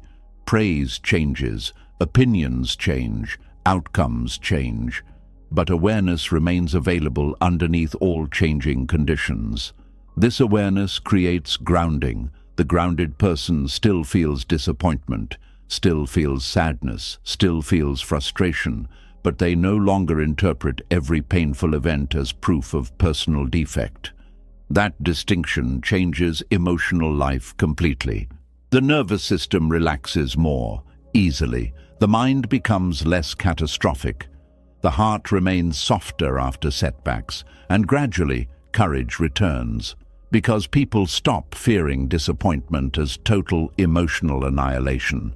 They begin understanding, I can survive unmet expectations. I can survive redirection. I can survive not being chosen. This understanding creates confidence far deeper than arrogance ever could. Arrogance depends on winning constantly. True confidence survives imperfection. True confidence survives uncertainty. True confidence survives disappointment without losing self-respect entirely.